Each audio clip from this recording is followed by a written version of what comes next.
Yes, I am first. You all shall bow before my greatness.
I'm gonna do it for maybe. Sure. It's gonna Welcome be the in, best you're gonna everyone. get from me. Welcome, welcome. We are here with D&D. Yes. Oh my god, your parents are visiting today. Cool. Go watch this degenerative shit with them together. That would Because we are going on an adventure. be very much so. I'm gonna... Yeah, you're going to. Yeah, I needed to do one thing, but that's okay. There we go. Did you Hello, forget to turn on the everyone. music? Sorry? Did you forget to turn on the music? No. Oh. I forgot to put a limiter on my on the mic, because that's the one thing that I've learned that we definitely need. Mhm. But hello, everyone. Yeah, today I will be role-playing as Breeze. So, for anyone that does know me, and by chance there is anyone that doesn't actually know me yet, I am Digi, and I am a Catgirl VTuber from space, but today we're playing D&D, so I guess today my name is Breeze. Yes, it is. It basically is. So that's why I made this lovely little name tag for you guys. It is very hard to write for me with my mouse, but I tried and I succeeded. I think it is readable, right? I mean, yes, you could have chosen a bit higher resolutions for your marker, but besides that, yes, it is readable. Yeah. I mean, it's supposed to be shown in the tiny, and in the tiny it's fine. Okay. But this is what Breeze looks like. She is a Tabaxi rogue, as you can see, like very sneaky, stealthily in dark clothes. She has a very pretty blue cloak, which has sparkly stars on the inside. I'm not gonna tell you too much about that, but that comes with some very interesting little things. And she and slash I have an obsession with feathers. That is like a very, very prominent thing in my character. So yeah, gone full fairy. I mean, tabaxis are supposed to be, like, full on You mean cats. we're waiting for the device to finish uploading your notes? Did I literally just lose the entire fucking session because fucking OneDrive is being a bitch? Sorry? It's not loading my session. Oh my goodness. Are you fucking kidding me? That would be something. I will fucking scream. Yeah.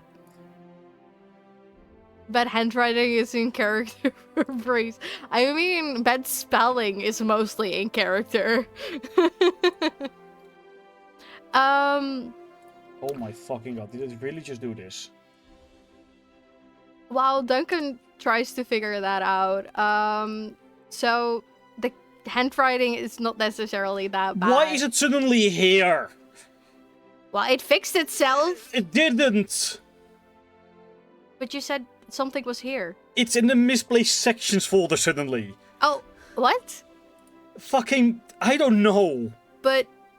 I want to delete? No, I don't want to delete you. I don't want to accidentally lose his shit again.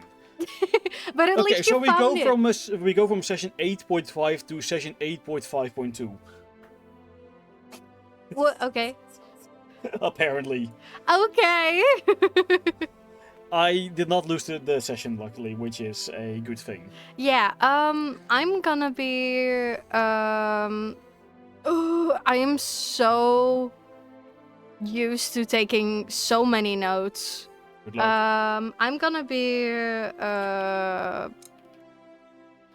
You don't trying. need to take notes, you can just watch back the vault. That's true, I don't have to take notes!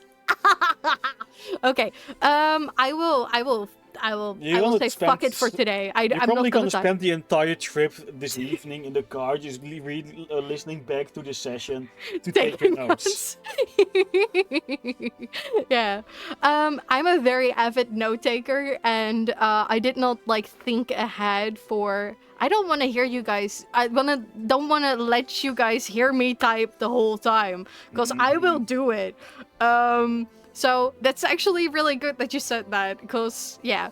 I am usually the note taker when I play Breeze. It varies from character to character, but in character Breeze basically has a little notebook.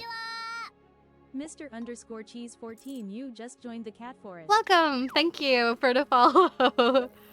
But she has a little notebook in character that she writes everything in. Like, who have I met?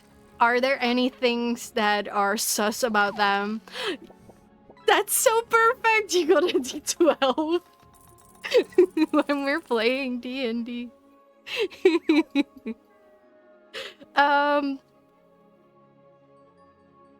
Fuck you, Rage. Fuck you. Well, actually, I know for a fact you haven't showered today, so... Shut up. Don't open about that. I'm not leaving the house until tonight, so I have time. I know, but still. Oh, chocolate milkshake. No, there's nothing ooh about that. That's pain for me. Yeah, I know it's pain for you, but I like it. It also pain for me, because my slime will just be slimy. But... So, thank you for the sub. I don't know why that didn't trigger the subscription thingy, but thank you! Where was I? Oh yeah, the book. The book. This character has existed for so incredibly long already, and it basically has like 2 years worth of D&D sessions inside of the book, and a lot has happened in those 2 years. My old party with Duncan playing Delia, which I always... Hi! What you doing? Which I always wrote down wrong. Always, and I will still keep writing it wrong. So this is just like an in-character thing now. It's not an in-character, it's a you thing. It is a me thing, but you never corrected me. I have sat next to you playing D&D and you never corrected. I know, because I was probably playing Roller Coaster Tycoon. Everyone writes the layer wrong. And Leorg over here is also in this original party. He used to play as Funos, which is Circle of the Spores Druid. If I'm not mistaken, that's right? Correct. Yeah? Okay. He was playing a Majestic Sea Flap hybrid. Spores, yes, okay. And I'm gonna bring up one of the most cringiest things that is canon in the original series. Basically, Delia can actually say this, but Daddy Funus. Daddy Funi! That is a thing. That is a thing. You were definitely you were definitely the party dad. I mean, I'll take it. I'll take it as punishment. Yes. But yeah, he was definitely the dad of the party. One very, very important thing about me and my character is that I have this tiny little black and white kitten with me with very floofy wide wings. My little kitten is called Small One. It is basically like an undead cat, and to give a little backstory on how that happened is basically an I don't even know what that guy was, but the one. He was a lich. Okay. Yeah, That- of course. I thought that was clear. Yeah, I couldn't remember the name of it. I was just like, yes, that's the word. A lich resurrected him, and somehow he ended up with me before we got to that lich. We also had a demon that was very, very interested in Small One, and Small One was very happy with him. His name was Azanog. He also comes back in name a lot because he was a very important person for me in the older sessions. You got a kitten in game? Yes. Let's see. So basically, Delia, Funus, and Breeze have been wandering around the world and learning a lot about demons and angels and stuff like that. And burning down orphanages. Burning down orphanages actually happened, yes. This old world was very racist towards non-humans, which definitely made some stuff happen. Breeze actually took a potion at some point with a lot of panic.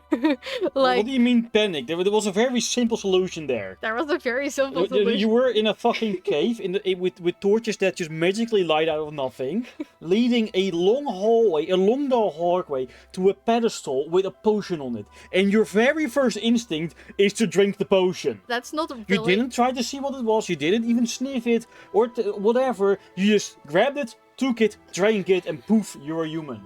Not fully how it happened. There was a book there too. You didn't. You took the book after you drank the potion. Your first instinct was to drink. If that was poison. No. It was basically we all had the same like vivid dream that wasn't a dream. It was actually real, and we had very limited time to do something there. Like take the book or try to take the book. And while I was slipping out of that like dream, being dragged away, I basically drank the potion. And this potion turned me into something that made me able to shapeshift. So I can basically turn into my little kitten as well. When I want to have dry paws, I will fly with my small one. But I also was able to turn into a human because of this, which was very helpful in that world. But a lot of stuff happened. We explored a lot, we helped a lot, we destroyed a lot. Certainly. And there were a few mechanics that I really, really loved, but something happened. Something huge happened, which basically took me from that world into the world where I am at now. And my main mission is, or at least my personal main mission, is to find my party members back.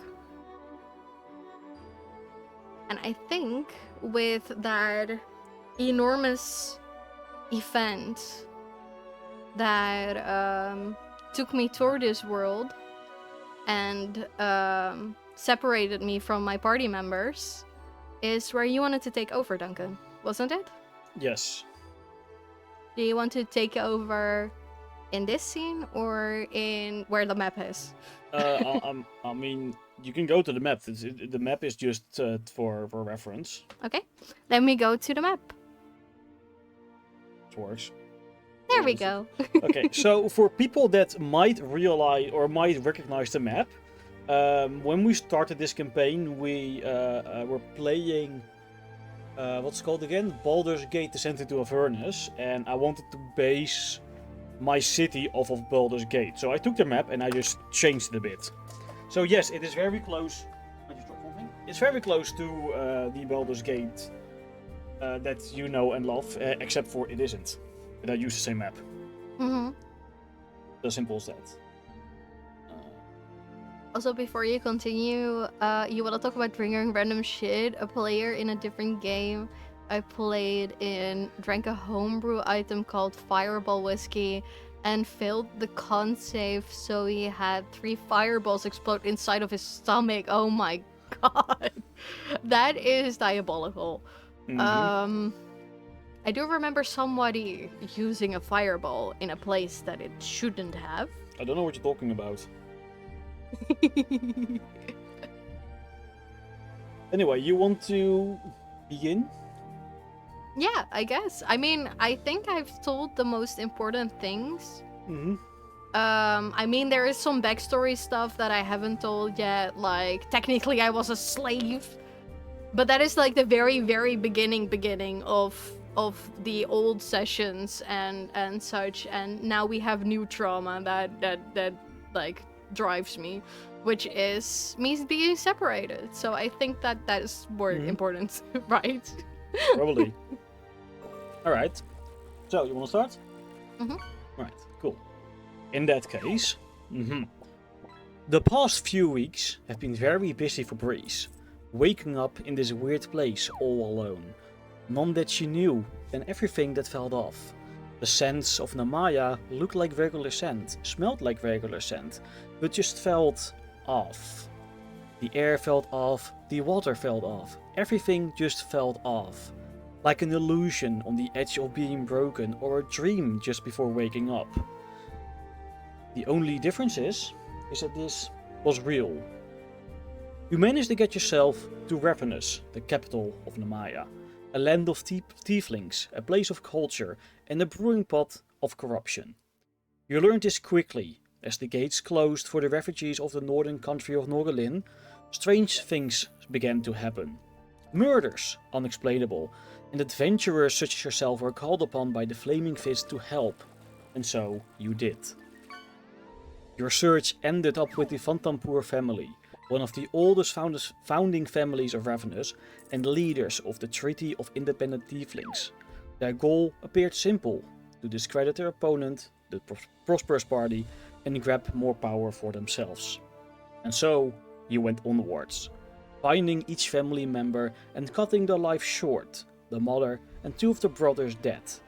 One lost brother still alive, cast out by the family, and now a tool to bring balance to the Namayan acknowledged ruling council. And when you were there, you learned that that is not all. The Vantampoors didn't only want to gain power for themselves.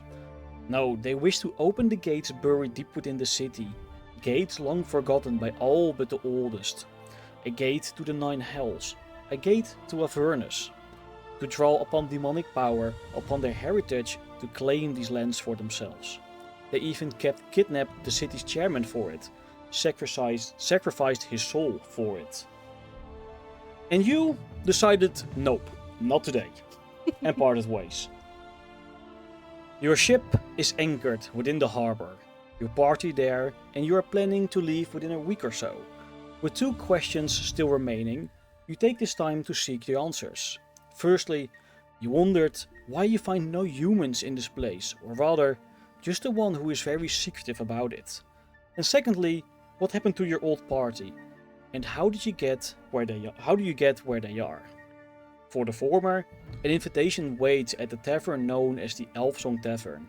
For the latter, you need to seek out a bandit known as Terina, someone who might be able to help you get into the guild and into its network.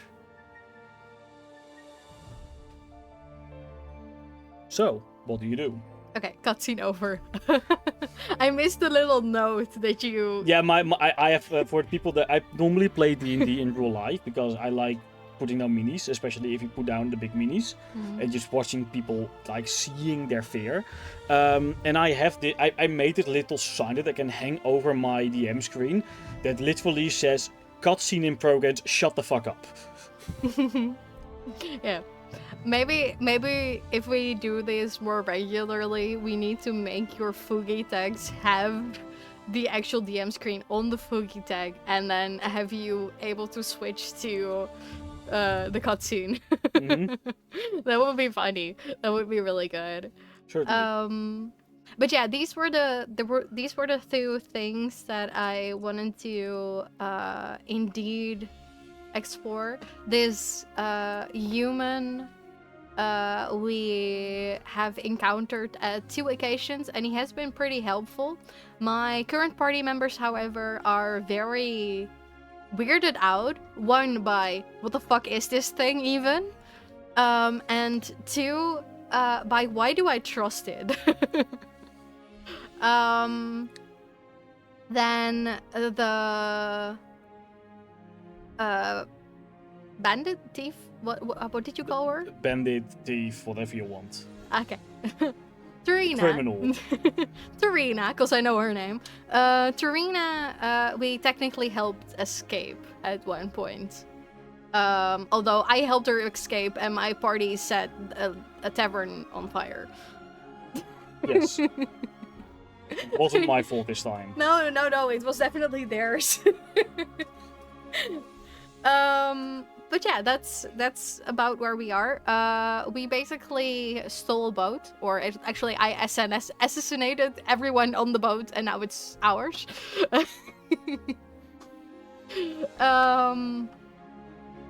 For anyone wondering, my alliance is chaotic good, so there is a lot of chaos at times. Because I do not know where and how to encounter Tarina specifically. And I do know how to encounter Bradley, because he told us to just find him in the Elvenly Tavern. And because I think that the Elvenly Tavern would also lead us to Tarina, or be able to buy information to actually get information on where she is. I want to just... I need to interrupt you for a moment, because you keep calling it the Elvenlied Tavern, which is the Dutch translation of the name that I use in the Dutch version of the game. Elven In song. English, Yes. it's the Elf Song. Yeah, sorry. Crying out loud. I'm sorry, my brain is gonna scramble these a lot. So the Elven song, or Elf song, whatever. The tavern. Let's just say the tavern.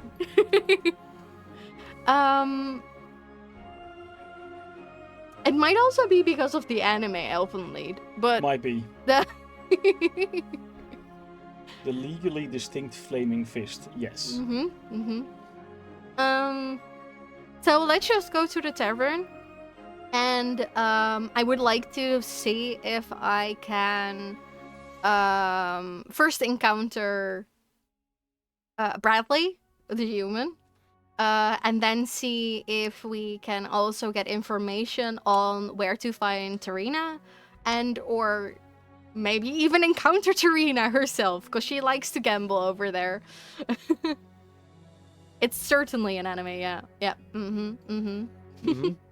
So, that's where we're going, I guess.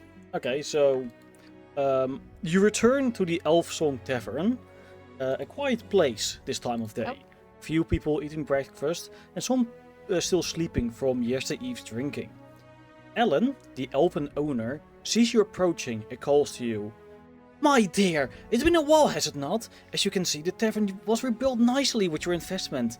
Did you come to check up on it, or are you looking for a cold drink and warm food? Looking further, before you reply, you spot a dark and brooding presence sitting in the corner of this tavern, hunched over a bowl of food and a tankard with drink. Seemingly, the one human that resides in this place also needs food to function.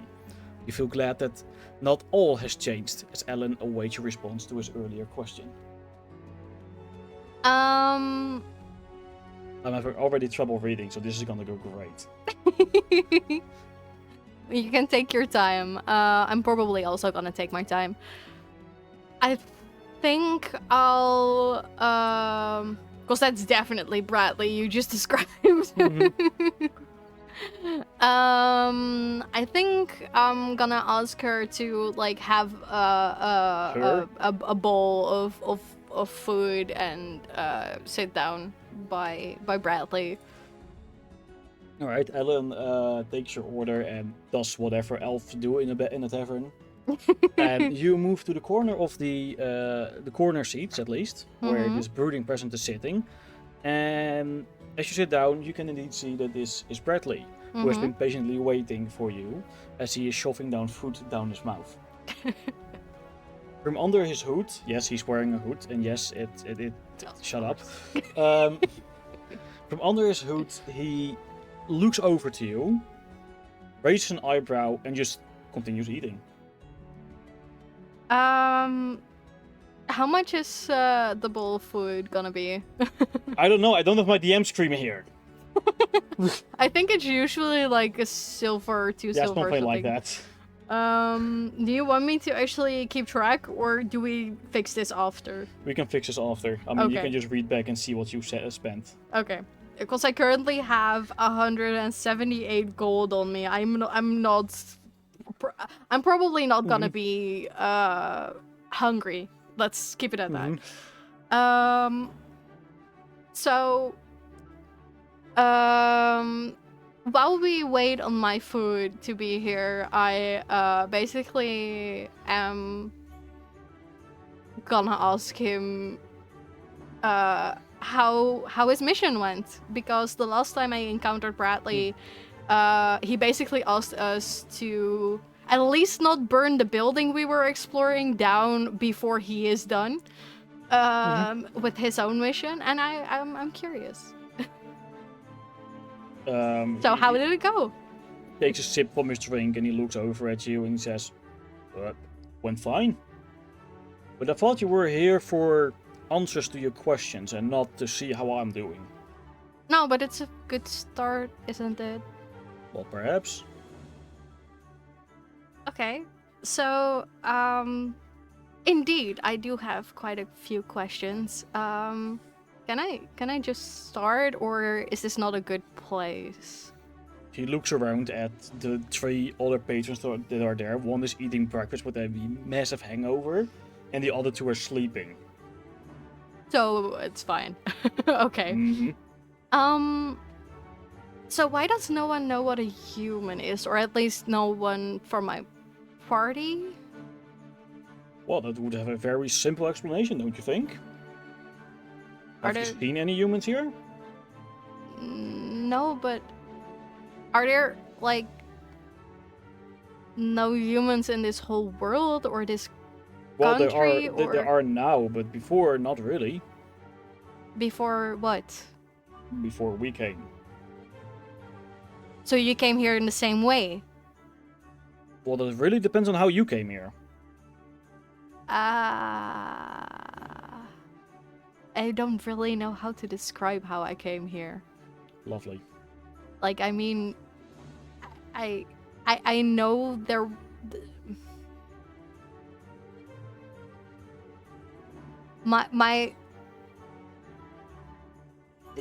My world basically got eaten by a calamity event, and I honestly don't really know what happened. He seems awfully at ease at this information. Fuck. So something happened to your world too? I mean, I would put it the other way around, but... What? What is it you really want to know? You have a question in the back of your mind and you're not asking it. Well, I mean, I'm very curious on what the fuck happened to my own world, and I want my... I am looking for people, and I don't know where to find them. Or at least I know where to find one. Or roughly. I have a rough idea of where they are. And I know it's not in a good spot, but... Then why are you here?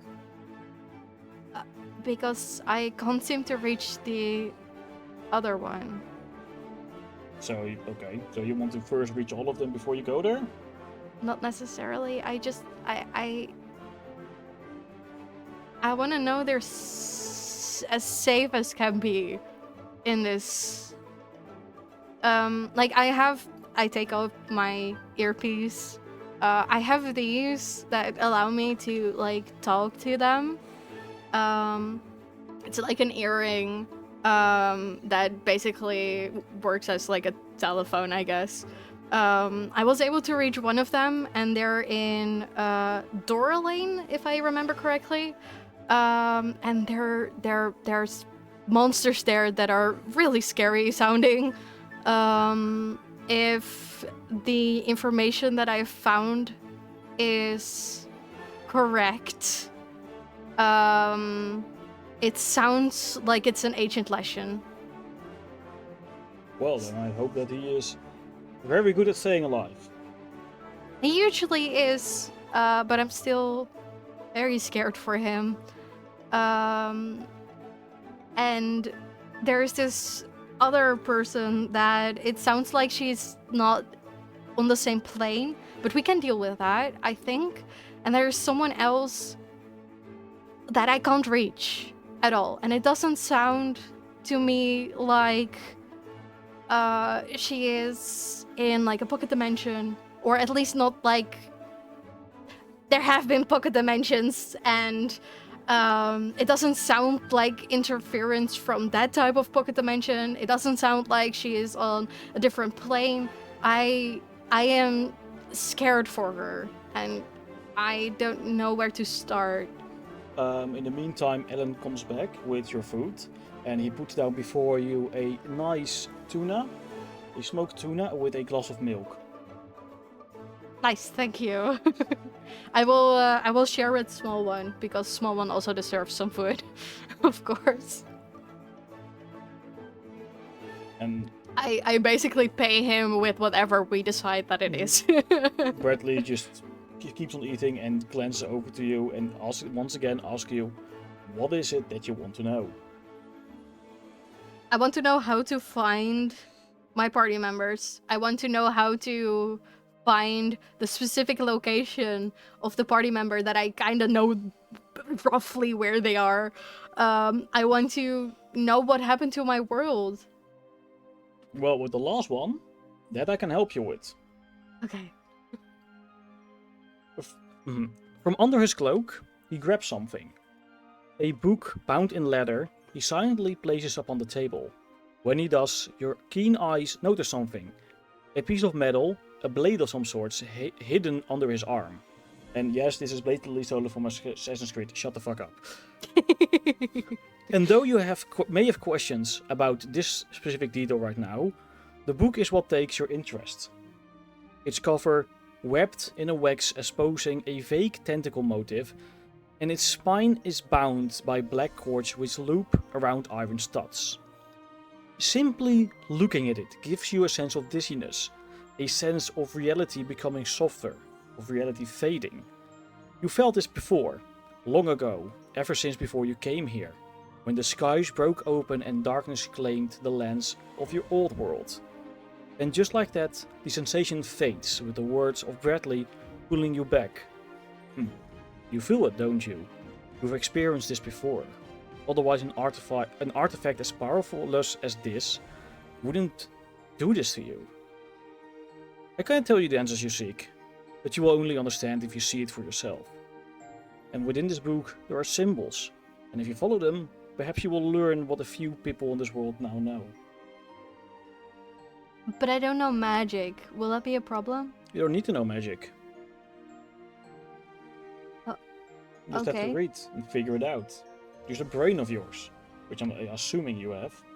I mean, it's a little scrambled, but Yeah, well, just like my ex, and you look over and he's eating his scrambled eggs.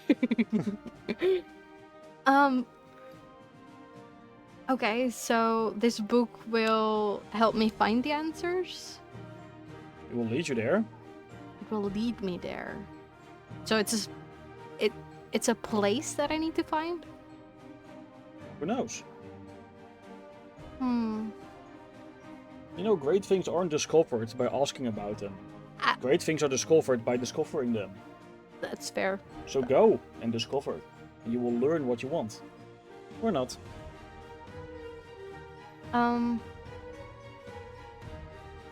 before I go do that,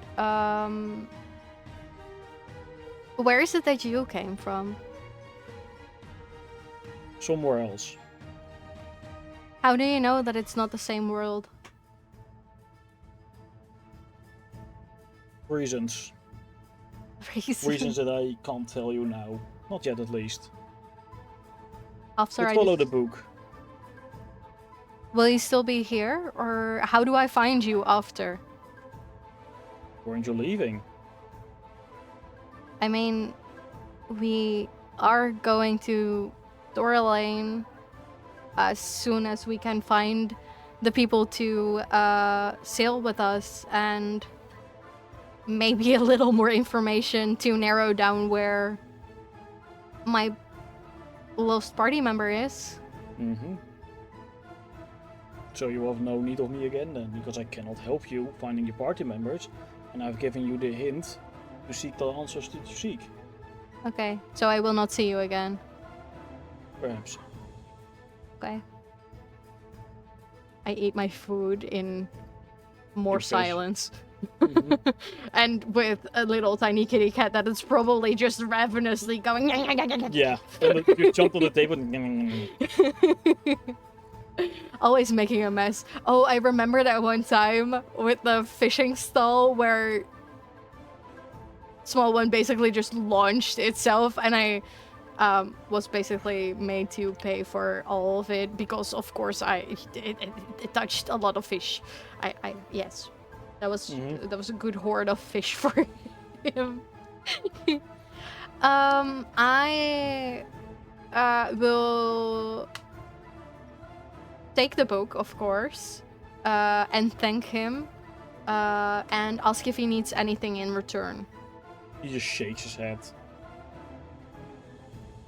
Okay. Still, thank you. Once I am done with eating my meal, or Small One has devoured most of it probably, I will go to the owner and ask if they have seen Tarina at all. Just so that I can get that ball rolling as well. Who? Tarina? Well, Yeah. I don't know who you're talking about. But if you mean any of the gamblers, I would suggest just head upstairs. That's fair, actually. Thank you. Yeah? Yeah. Okay, I go upstairs and actually go and see if she is there, or if anyone there might know where she is. Mm-hmm. Alright. So Or you head will be. upstairs. Yeah. Lit lanterns hang from the rafters in this windowless room. Rugs cover the wooden floor and helps dampen the noise from a few patrons gathered around two large tables, eating and playing a game of Ravenous Bones, which is totally not a direct ripoff of Baldur's Gate's Bones. Or Baldur's Bones, whatever it's called. As you enter, a few heads turn your way, and at one of the table a hand rises, not by Tarina, but by someone you don't know. He calls out to you. Oi, Tabaxi! With your spots free, why don't you join us and see if you're lucky today? A grin on his face smiles at you knowingly as his fingers motion for someone across him to stand up and leave. I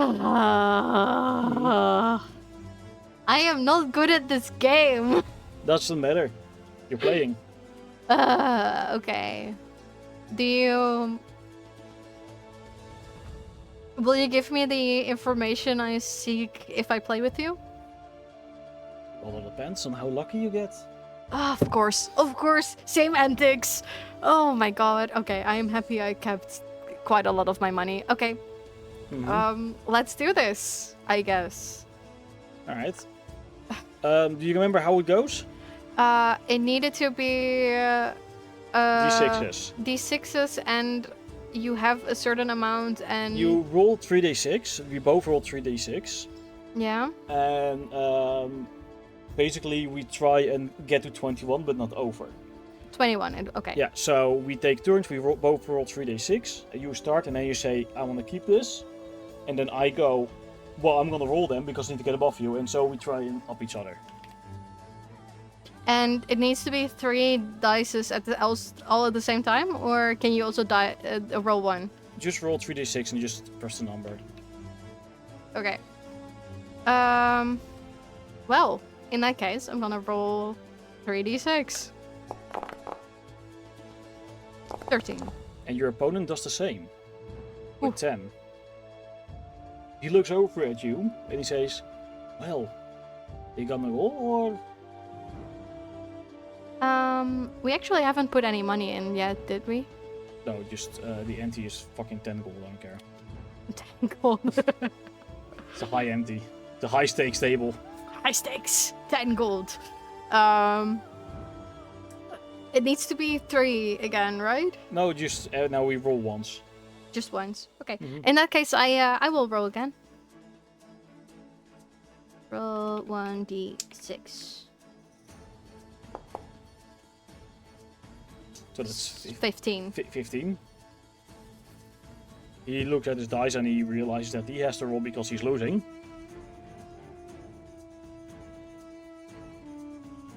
My god, I can't type. So he is at 14. So I'm still closer Mm-hmm. and not that close yet. Like, I can still roll a 6 and be safe. So I will roll again. Roll 1d6. Nice. 16. 16. And he rolls a 1, so he's on 15. Are you ready to stop yet? I Why ask would him. I? What's that? Why would I? Why would I I? am losing, so I have to keep rolling. Okay. The question is you're gonna stop or not? No, I'll keep going. Mm-hmm. Yeet. So that's 20 for you. 20. Yeah. He looks at your dice and sees that you have 20 and he's at 15. Mm-hmm. So he has a few options left. Mm-hmm. But he looks over at you and he just says, let's make this more interesting. And he pushes forward 5 more gold pieces and a piece of paper. What's that piece of paper about? Is that Depends what on I'm how lucky looking you for? get. Okay. And he rolls his dice. And he goes to 17. And he looks at you and he asks, are you gonna roll again? If I say no and I am still at 20, does he roll again and see if he can go over me? Yes. He is now at 17. 17 and No, I'm at yeah, 20. 17. Um, So the only way he can win is if he gets to 21. To exactly 21. I will, no, I think I'm good. Alright, then I'll roll. Let's see how lucky you get. 22. It seems you're in luck less. It I don't does. know why he suddenly turned into a dwarf, but that happens. Yeah. Mm-hmm. So that means I get 15 gold and the piece of paper, right? Mm-hmm. And he just pushes it forwards. And with that he says, you know, I've been told that one should stop at their highest. Why don't you take a cab home? I'm sure there is one waiting for you outside. Okay, thank you. I'm gonna take that as being the hint that I will find what I need outside. I've added the money, Mm-hmm. and I will take the piece of paper, and on my way down, I will try and see what is on the paper without, well, if it looks like no one else will be able to see it. If possible. It is a small curled up piece of paper bound by a single strand of black wool. And when uncurled, it reads a single name. The Wet Sailor. The wet sailor? Okay. And I walk outside and see if anyone is there. You walk outside and it is still early morning, so the streets aren't too busy. You see a few wagons going forth and backwards, mainly delivering goods to the several places around. But one of the things that is in Ravenous, because it is a magically cultural city, is something known as cabs. You have a wagon, one of the floating ones, you know, with runes that makes it hover above the ground, which you use to enter the city with. And they basically take money and bring you around wherever you need to go. So there yes, they are yellow. They are now yellow. I've painted them yellow. They're now yellow. Okay. And there is one just standing there, or There are a few standing there actually. How will I know which one?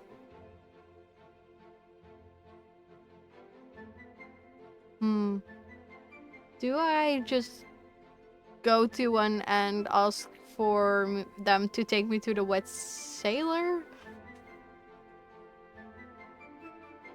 I'm just gonna walk to the closest to the inn and ask if they're the cab that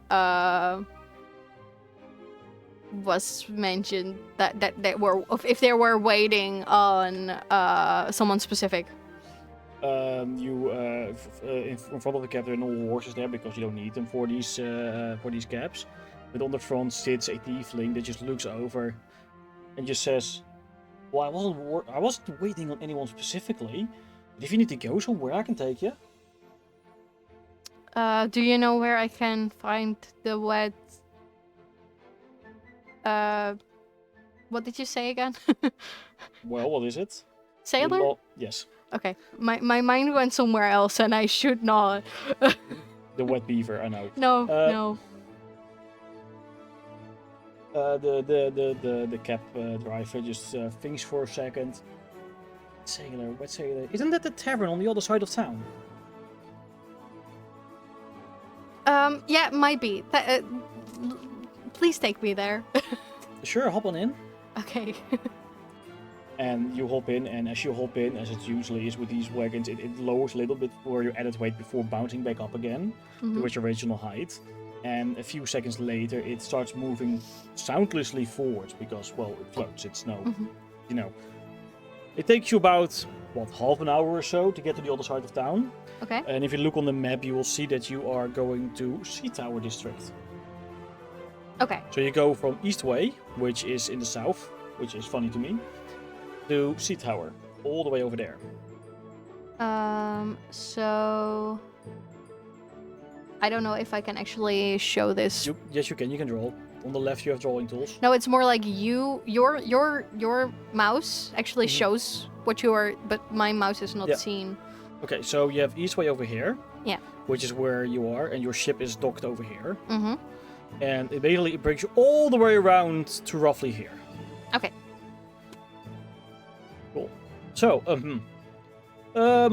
yes.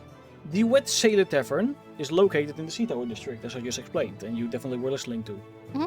Edging the harbor and suspiciously close to some out-of-view docks, and right next to a large warehouse. The tavern is a grand total of 3 stories high, made of a cobblestone base and wooden upper floors.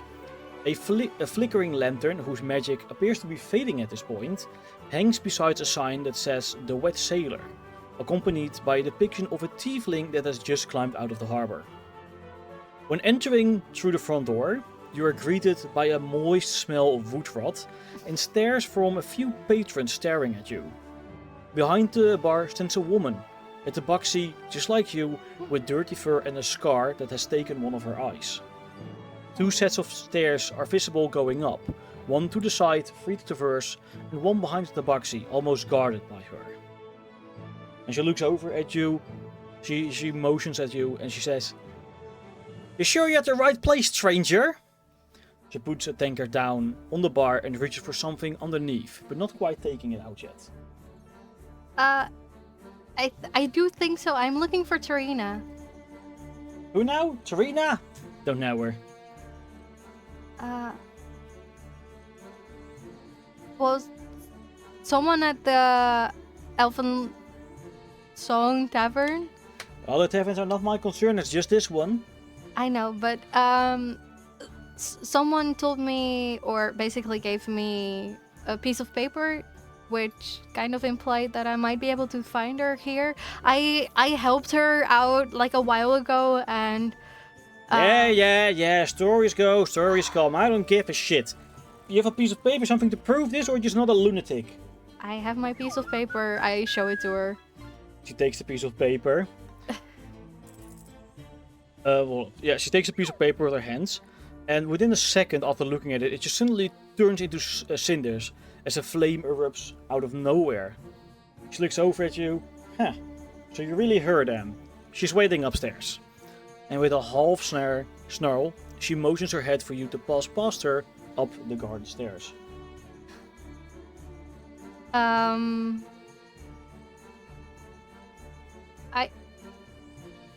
I thank her for her troubles and I go up. Well, hurry up! Yeah, I'm going. I ain't got all day. I'm going. Well, Joe, but you didn't know that. So I go up. You go up. Upstairs. Yeah, the stairs lead directly to the upper floor, where it is much livelier. A thick wooden door blocks out most of the noise that you can hear, but as you come closer you can already hear whispers of laughter and enjoyment. A single metal sheet at roughly eye height hangs above a heavy ring one can use to knock on the door. And yes, the door is locked. Don't try. Don't try the door, or don't try. Don't try to picklock it. I was not going to. I mean, having one of those metal knockers kind of implies just knock. So I just knock. You knock. A few seconds pass, and the sheet of metal is moved to the side, revealing pleasing yellow eyes peering through. Referral? A deep voice asks, quite directly actually. I'm looking for Tarina. You say the name Tarina, and as you say that, without a word, the sheet suddenly closes, and you hear a heavy lock unlocking. The door opens into the room, and an orc stands on the other side, with arms as wide as your entire body. He beckons you to move inside, and closes the door behind you before sitting on his chair just beside it. You look into the room, and notice a distinct difference between up here and down there. Here, it smells like alcohol, like roasted meat and baked bread. It sounds like a tavern, with laughter, yelling and chatter. The only difference is that there's no bar, but instead a door to the back where tavern girls and boys often venture through to acquire any foods and drinks ordered by patrons. Further, through this room are several round tables with several patrons playing a game that you know well by now, Ravenous Bones. It is clear you didn't walk into a tavern, you walked into a gambling den. A place where you find Tarina at the heart, sitting at a table in the middle with no other patrons playing against her. She seems to be waiting. Perhaps for you, perhaps for someone else, but she's definitely waiting. Okay. I walk up to Tarina and ask her how she's been, and I am guessing she wants me to go sit down and play with her, because that's just how she is. So I go and sit down. Fancy a game? She says. Honestly, it depends on the dice you're using today. Oh, you hurt me. You really hurt me. Fine, no game this time. I mean, you've already proven yourself, well, more than capable of anything. Thank you. Deception most of all. I mean, how did you manage to murder an entire high-ranking family? Well, not entire, only the son still lives. Which must have been planned. Clearly planned, for sure. Anyway, I'm sure you're not here to gloat about your accomplishments. I mean, no, I wasn't. Well then, why are you here? Well, I actually had a few questions about, well, first of all, this place, now that I'm here. You mentioned before that you could get me in with the guild and stuff like that, and I know that you can't go in without a referral or anything like that. And so you want to join our little club? I thought it might be good. There's one question I have before I do though. Which is? Are you guys local or more widespread? Well, we have been to many places, if that's what you're asking. I mean, it's just a little club. Have you been to Dora Lane, perchance? Yes, actually. One of the few cities that are there, we have visited. Okay, yes. Well, You basically see her eyes just widen with like, okay, yes, you might be able to help me. But here's the thing. Mm-hmm. You have already proven yourself more than capable with the little stunts you pulled with the Phantom Blue family. But it is your loyalty that's in question. My Perhaps a simple, well, a simple quest to prove this loyalty could be useful. Okay. What would this quest entail? Well, people of our kind have a certain weakness to well, gold, wouldn't you say? Almost like it just appears in their hands and from wherever it came. And we have a little issue. A lot of our gold has recently gone missing. Missing out of nowhere. And I would like you to return it. All of it. Without, you know, some sticking to your fingers. I mean, I just came into quite a bit, so where would I find it? Do you have any idea who might have taken it, or where it might have gone? Well, no. But we have a single clue. Just one. A symbol that was carved into the stone within our vault, which, you know, it's quite weird actually. When you think about it, why would you do that? I mean, yeah, why would you actually leave a clue? It's like those stories of robbers just leaving like a signed card or something. I don't know. Yeah, and from one of her pockets, one of her many, many pockets, she grabs a small piece of paper and slides it over the table towards you. Okay. I'm getting a little distracted. Oh, I know this game. Cardinal Mustard killed them in the temple with the holy candlestick. Oh my god. No, it's not that type of game. But okay, piece of paper. I take it. You take it, you have a piece of paper. I have a piece of paper. Where should I return the gold to if I have it? Do I take it here? That sounds very dangerous. Well, then you make sure that it's not dangerous. So you do want me to return it to Yes, this of course I want you place? to take it here. Where else are you going to take it? I mean, I don't know where you have your Just- safe. Just take it here. Cheer Thank 100. you. Lock HQ2 cheered 100 bits. Thank you so much. Then I take it here. Thank you so much. And I will go and follow this clue, I guess. And I give her a gold for her troubles. Just because. And for the meantime, maybe you can this can help you enjoy your time a little more. So I So remove you- 1 gold just because I can. Because you can. Okay. Because I can, and because I want to be on our good side. And so that I can, like, basically state my intentions as being to help. And then I basically leave and find a spot where I can... Actually, before I do, can I see inside and or outside if there are any, like, markings that would imply anything with my thief scan? Roll a perception check.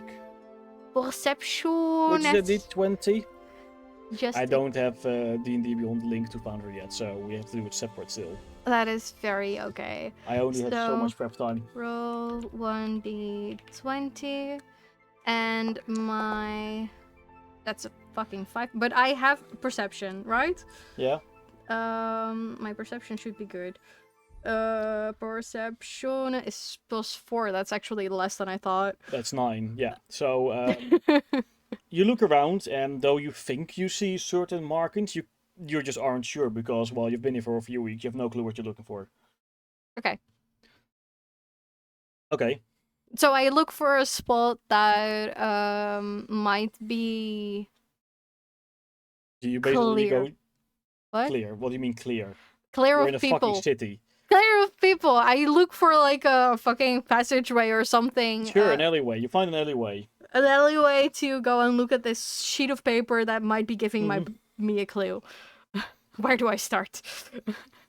Okay, so you find a alleyway. You sit down in the stony mud.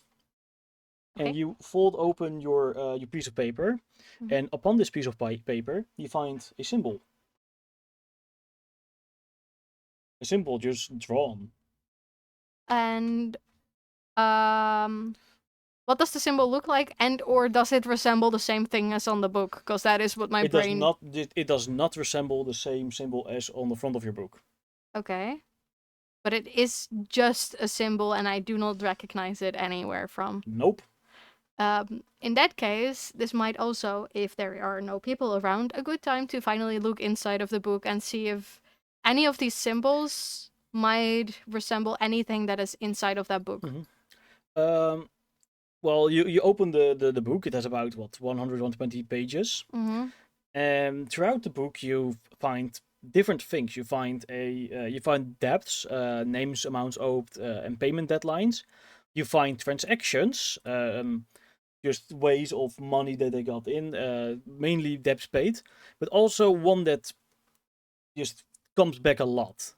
Something which is marked as offerings to favor of one called the Sleeper Beneath Stone, and most often gifted by someone named Quickfingers. Okay. And furthermore, you find some lists of names and dates with locations. You find some weird ritual notes that you can't really make sense of. But what you most certainly find is that throughout the book, on the pages, on the edges or wherever, you find different symbols with scribblings next to it. So about 120-ish different symbol with 120-ish different scribblings next to it. That's gonna take a while to actually get through, probably, right? So what do you want to do? I wanna mainly there's two things I want to do. I want to, one, cross-reference the symbol I have from Tarina with the symbols in the book, and I want to look for anything that might imply a location or an event that has not happened yet. Because he said it would take me to answers. So that means there is something somewhere that I can still do something with, and not something that has already happened, right? That's what I'm thinking. So I am, one, hoping it's connected. Two, I do not know what to do with the symbol I just got from Tatarina any other way. So if it is not connected, I might still be able to do something with the book. Okay, so it basically just from me being a DM side, I hear a lot of might, maybe, probably, sometime, maybe. What are you going to do? I am looking in the book to see if there is anything referencing a place or an event that has not happened yet, and I want to like skim it to see if the same symbol on my piece of paper is inside of this book that I can see. The book only references to things in the past, dates in the past, locations that, for as far as you know, exists. But as you go through it, and it takes about an hour or two at this point, after you've gone through the entire thing, you go and look for the symbol, and you find the symbol that Trina gave you in your book. Okay. And the scribbling next to it says sewers, BR19. BR19. We have already explored. Sorry, I'm gonna write this down because otherwise I'm gonna not be okay. We have already explored a part of the sewers in the upper parts of the city. Mm-hmm. Have I maybe seen any numbers or codes like this on those parts of the sewers? Roll an intelligence check. Int. How's my int doing? Probably not that great. Probably. Let me say it's a normal check, right? Yeah, and your intelligence is +2. That is.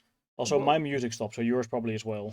Yep. Okay. Let me first fix the music.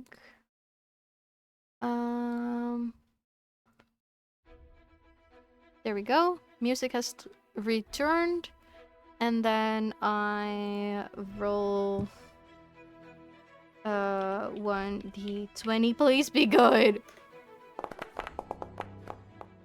12. 12.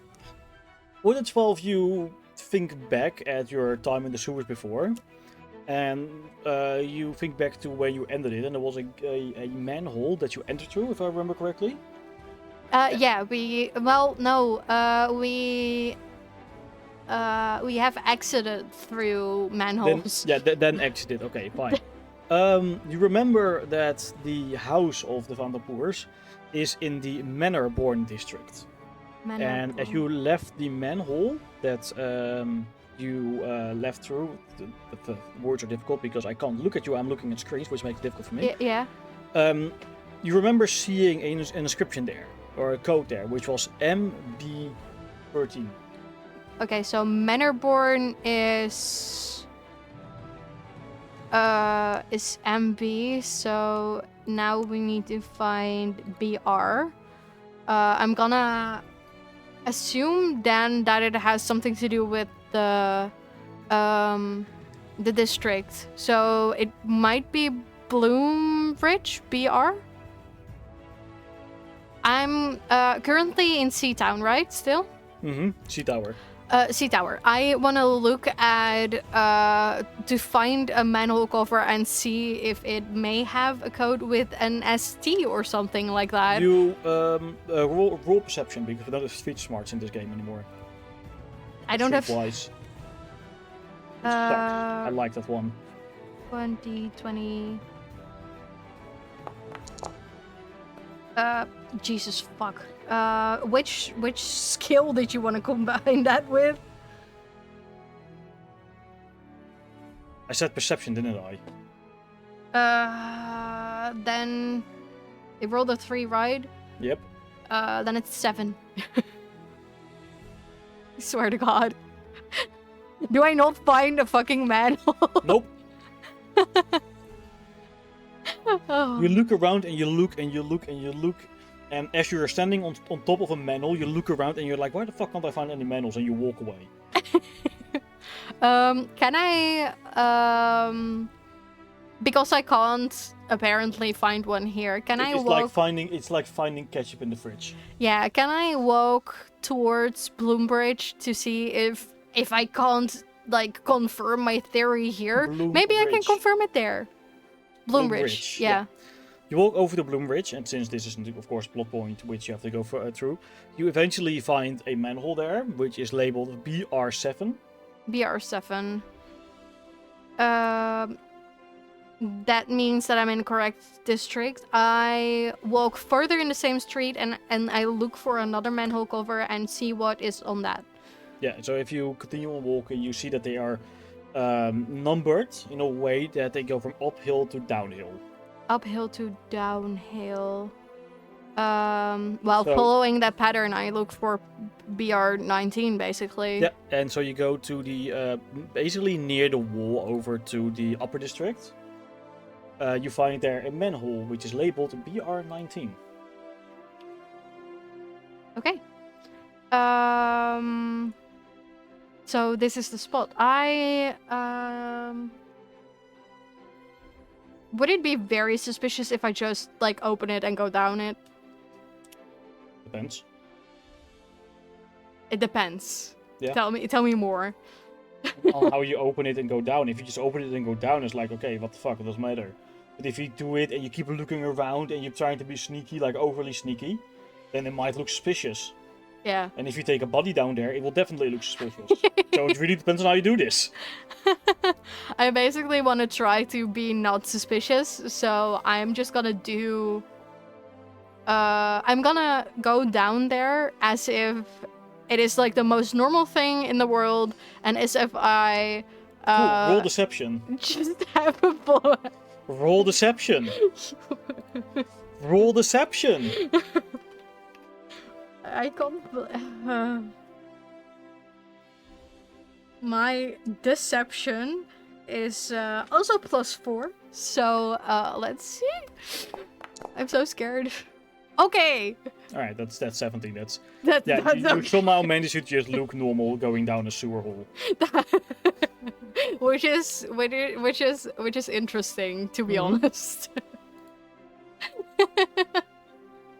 We are down the hole.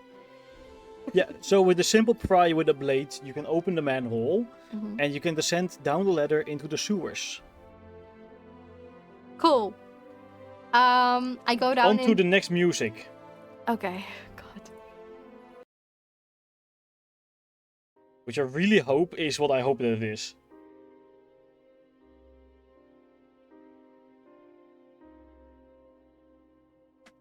Yeah, you succeeded? I have succeeded. Lovely. So, you land down in the sewers with a single ladder going up to the manhole, allowing some light inside. The sewer is not too wide. You have a path you can walk on, then water in the middle, and then another path to walk on. And every 100 feet or so, there is a small little wooden bridge over the sewer water that allows you to go from left to right. From where you are, you have only one way to go, which is forward. Or backwards, if you want to go back to the city. I'm guessing it's wet in the sewers, in this part of the sewers, right? In the middle bit is this, yeah, but the sides you can walk on. The maintenance walkways, basically. As long as I can keep on the dry bits, I'm gonna keep on the dry bits. And if I can't keep on the dry bits, can you please tell me? Sure.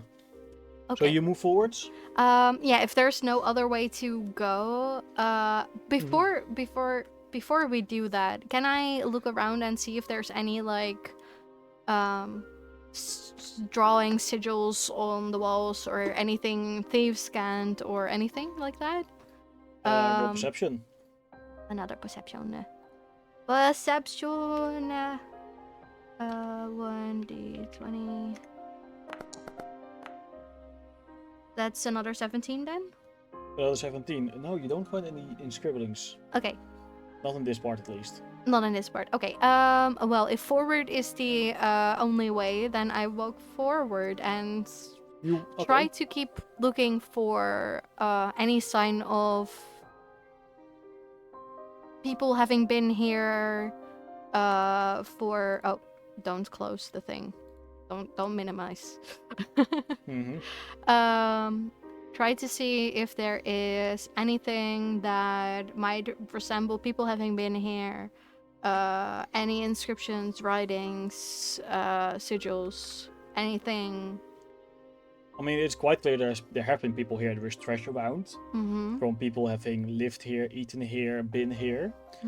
But not specifically thieves' guilds. Maybe it has been used for an escape route at some point. Okay. But you don't see any scribblings or insignia that would refer to a thieves' guild or something being here. Then I just walk on ahead and... You walk on ahead? Yeah. And you walk for a few minutes. And eventually you come to your first intersection. A low, dripping tunnel that slopes steeply downward, and stagnant pools gather at the edges. You hear the noise of wood creaking, and as you step into the intersection, it's loud and followed by the noise of rushing water.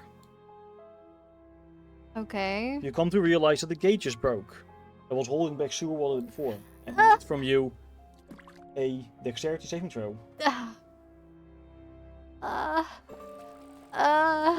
Oh, you're gonna have one very unhappy kitty.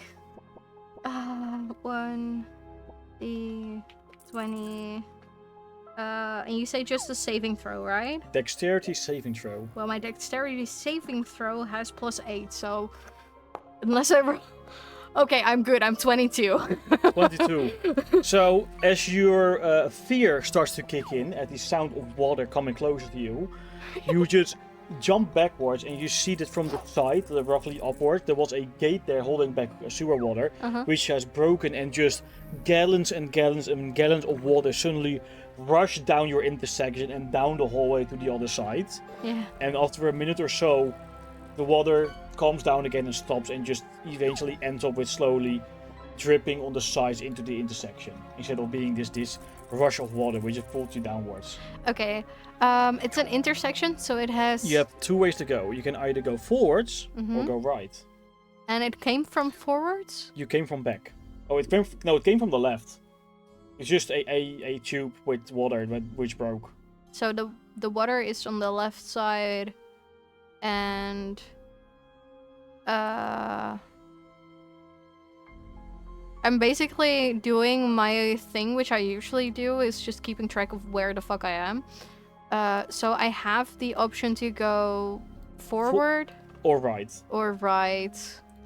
I'm gonna like. Why don't you just stream that as well? The last time I tried putting paint in my captured things, it went very wrong. It didn't show up anything.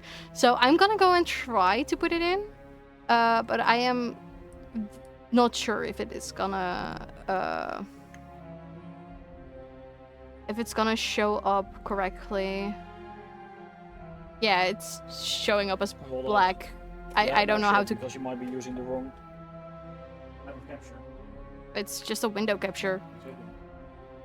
What do I need for paint? In capture. Probably.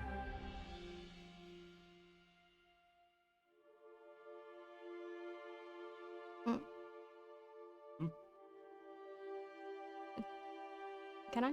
Yeah. Because it's not open. Not showing because it's not open.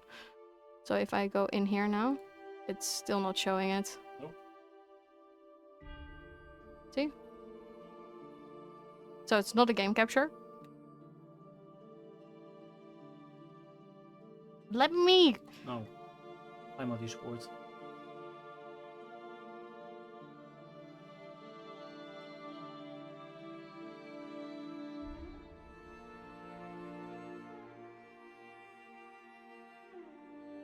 Well, that's just blackness. That's lovely. Yeah, that's how it captured before.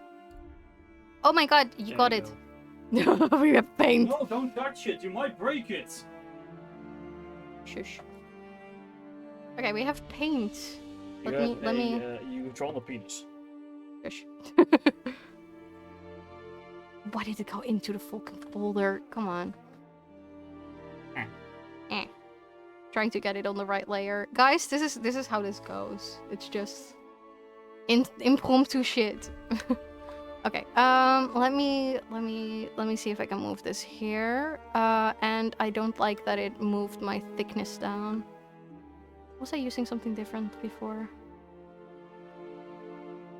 I haven't used paint in so fucking long. Your thickness is on the left. Yeah, but where? All the way to the left. I only see.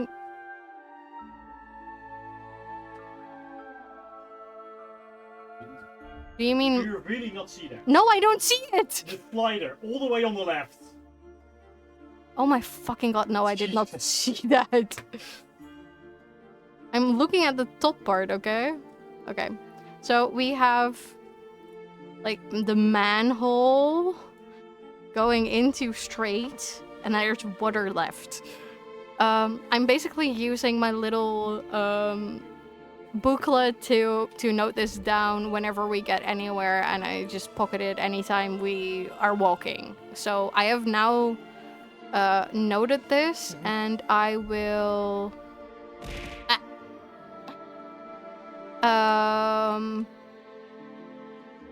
I guess I will explore right first. So I'm gonna mark that I went right here. Okay. And then I pocket it away and I can't put anything down because I know how it went, how this goes. Good. You go right. Mhm. And you walk again for a few minutes, where eventually you enter a domed chamber with pulsating bioluminescent fungus covering the floor and the walls. And you can see the water taking a left. Okay.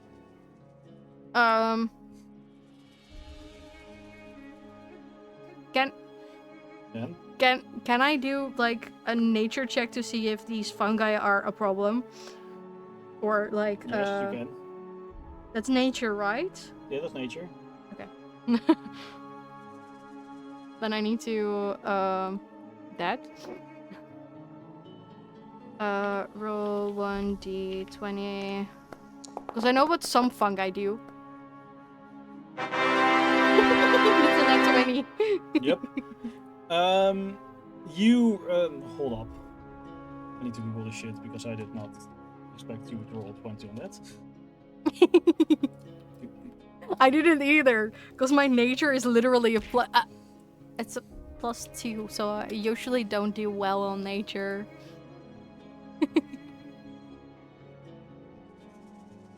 Well, it is Echo Displacer fungus.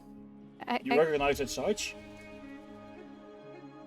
Echo Displacer fungus. Which is a fungus that has displacer effects, basically.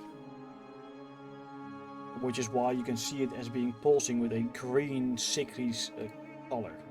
Okay, but it's not dangerous. Not for as far as you know. Okay. And yes, indeed, we had funus for that. I mean, funus was basically one big fungus, so... Yeah. So that's how he got his seed inside the Laya. Yeah. That's a very fun story for another time, maybe. Mm-hmm. Okay, I'm gonna go and take my moment to, like, dome with... I'm just gonna, like, fungus... I don't know, man. Just... Fungi. And then the water takes a left, you say? Yeah, takes a left. Does that mean the sewer itself, or Also goes left, yes. That is the same. A sewer is nothing but running wastewater. okay? Then I go to that side. All right. If there's no other places to go from this end. You walk and you walk and you walk and you walk for quite a bit, actually, until you eventually come to another intersection where you can go straight or left.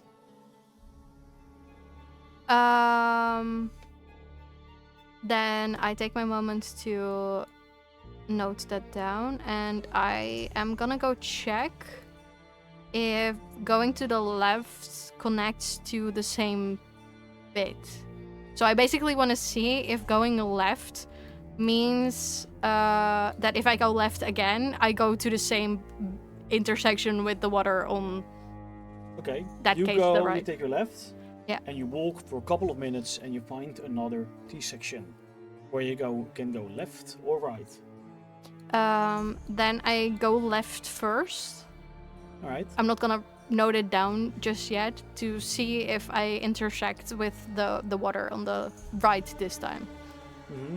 You take a left, and after a minute or so of walking, you come across a narrow niche lined with carved runes.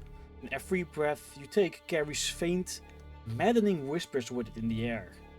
Voices of your past are calling out to you, and voices you never heard again are calling out to you. I would like for you to take a DC... I don't need to tell you that what. I need to take you an insight check, because I can't do a madness check now, which is sad.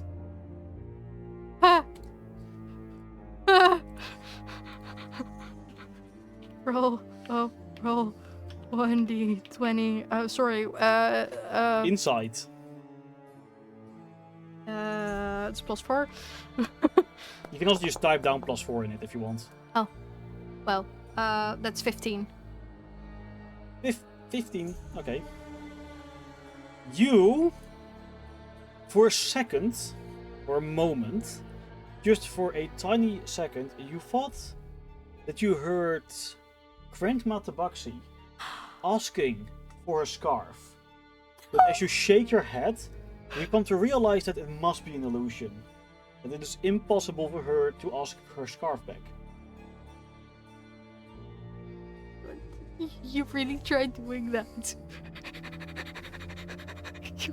You really tried doing that. No. As you stand here, you still feel these voices clawing at the edges of your mind. As you stand before this niche, which you can also ignore and just continue down the pathway of the tunnel. Wait. It can continue. The niche. Which way was it? Is it? The niche goes on your map to the left there. So basically. You found the T section. You went left there, which you didn't roll. Nope. What? Oh. You fucked up. No, Already. this is to the right. I told you. You walk until you find another T section. You can go left or right. You went left, and then you found a niche after walking again for a minute. Yeah. Yeah. And I asked you, was that on which way was that? It was on your right. Oh. So that should be here. Not there. You still fucked up, but sure, let's go with your map and see how confused you get. No, Right, that's what you meant. Okay.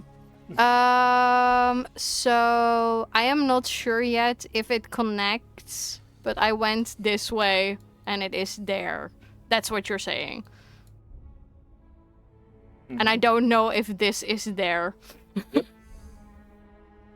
I'm gonna have to go with this. So I went left, and I don't know if this connects yet, but this is pain. Does it have the same symbols as in the book?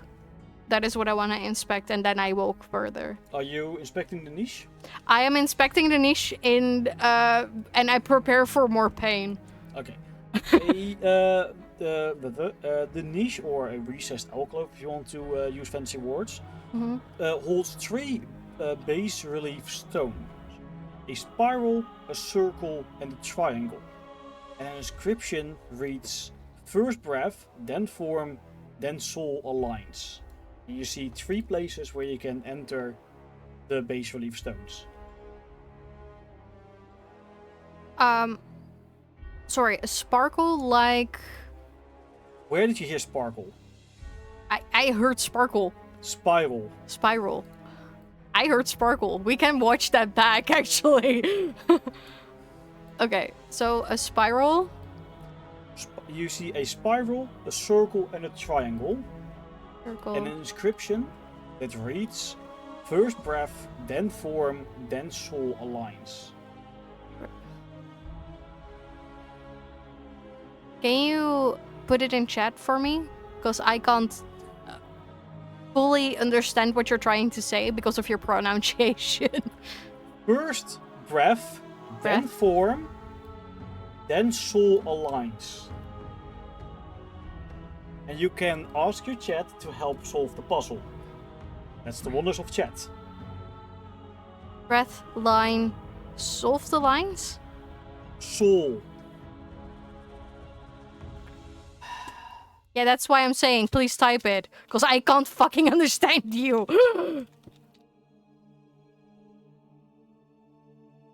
Form. You see 3 places where you can put these base stone reliefs. Or base relief stones.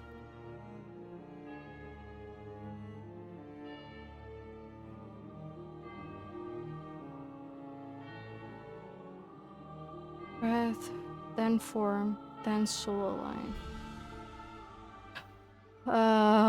Okay. Can you see that I can't write like this? But that's fine.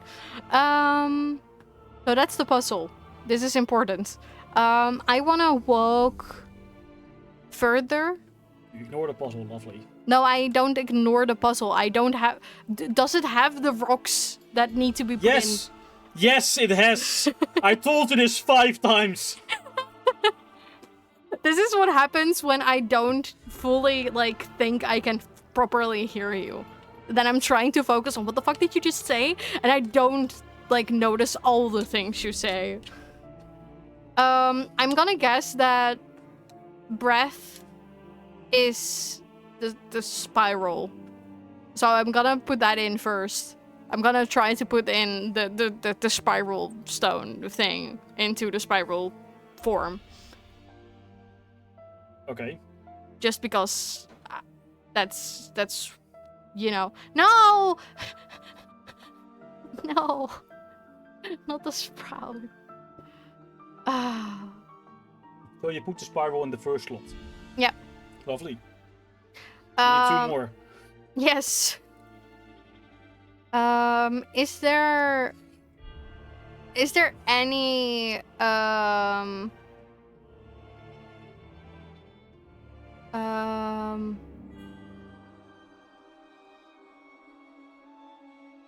any reference in anything that I might have read or heard of about this? No, nothing at all. Nope. Nope. Could there be any references to this in the book? Can I look in the book? You can definitely look in the book, and as you go through it, you come to realize there is no reference of it in the book. Oh. So guys! What the fuck does he mean by then form? Does anyone have ideas? Because I have no ideas.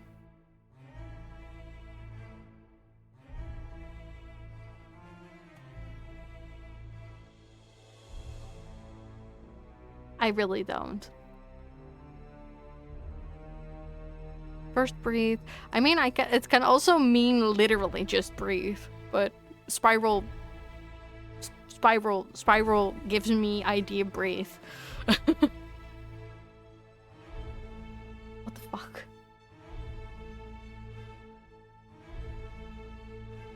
No, that will not help. That will not help. It's just one of those puzzles / riddles that as long as I can't do a fucking check, I will not be able to just...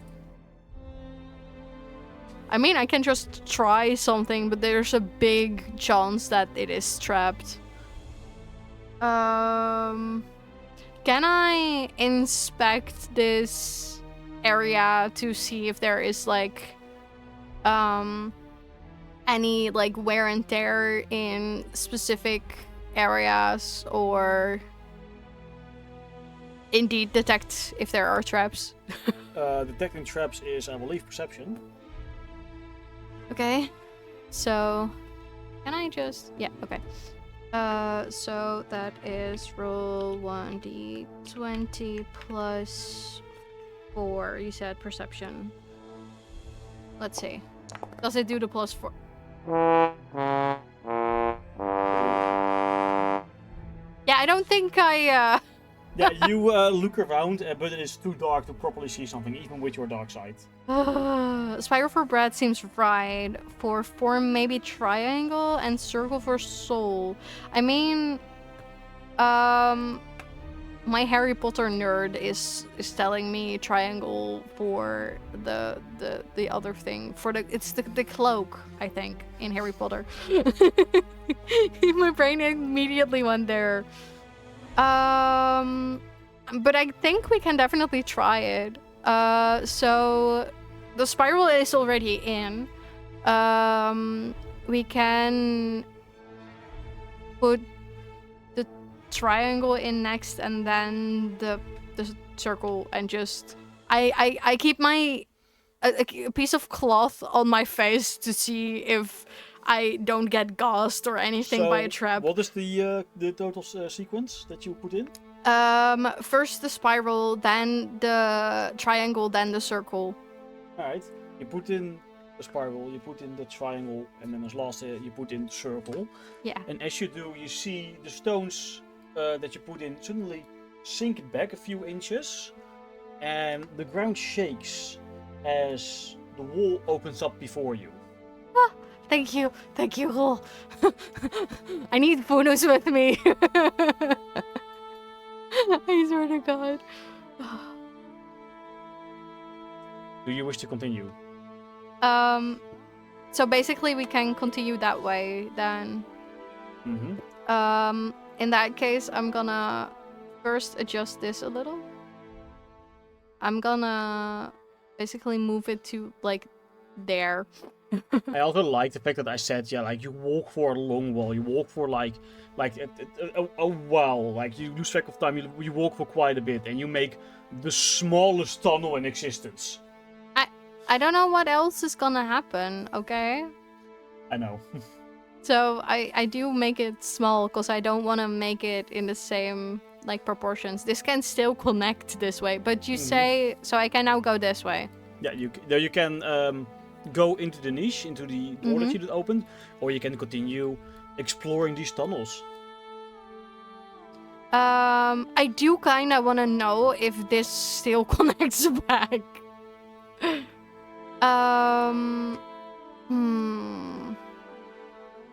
I mean, let's do that first. Let's first continue on towards where I... Okay, you said time, right? Was going left about the same amount of time like this part? I don't know if you can see that. Considering you just realized this, roll a intelligence check. See if you have proper memory of it. Why not be discorded? 1d20 intelligence plus 5.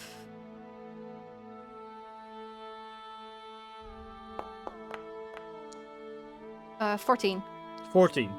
You think I didn't show it on yeah. there, but it was 14, I swear. Yeah, you think it's about the same time. About the same time, okay. Then I check to see if it connects to the same original... You walk for a small moment, and you come across a door. Door? Door. Door. You find a door. Is it just at the end of this? You continue walking the tunnel you're in, Uh-huh. and you find the door. It's just a door. The door! The door! All that once was and all that will be, the door! The door. Does it look like it opens towards me or... No, it opens inwards probably. Inwards. So it goes... It doesn't matter which way, but it does that. Basically. I inspect the door. I want to know if the door is locked. I want to know if... How do you check if the door is locked? I want to check if it has a lock. Lovely. Let's start there. You go down on your knees, Yeah. you look underneath the handle, and you come to realize there is no keyhole. Okay. Then I try to open the door very slowly and try to see You grab in the between the crack. I grab the handle. Yeah, that's where I start. You grab the handle, you turn the knob, or the handle, whatever you want to call it, and the door opens before you. A cramped chamber littered with rotting barrels. Mud clings to boots and the air is thick. The stone flooring of the sewer seems to end in this intersection, or this room actually, as mud is all you see. In the center, stuck in the mud, is a man pulling at his own leg to try and get free from nature's grasp. I'm still outside. Just... I know, but you can see this. Okay. You have night vision. No, I'm just saying, like, I do not step inside of this pit of sinkhole, I guess. Or magic. Is it... I know there are quite a few spells that make stuff hard to go through. Is it just mud? Slash, How quicksand? do you want to figure this out? I don't know. I talked to him, I guess. What do you say? Hi? I don't know if it picked that up correctly. It probably did. At least, for those who didn't hear it, he screams. And he yells, "No, don't take me! Don't take me!" And he just pulls at his own legs and he just starts going deeper and deeper into the mud. Stop moving! "No, you'll take me again!" And he sinks deeper and deeper and now he's up to his waist. Oh my god. How far away is he? I just said up to his waist in the mud. No, how far away from me? In slash the middle door? of the room. And how far away is that? I don't know how big the room is. Or do you... It's big enough. You can't just reach over there from the edge. You have to walk quite a bit. Like, I don't know, in 5 or 10 meters or some shit like that. Can I hand him my rope? What do you mean hand? Well, throw it. I guess. I don't know. Is it less than 60 feet? Yes, that it is. Okay. I tie the rope to the door handle, and I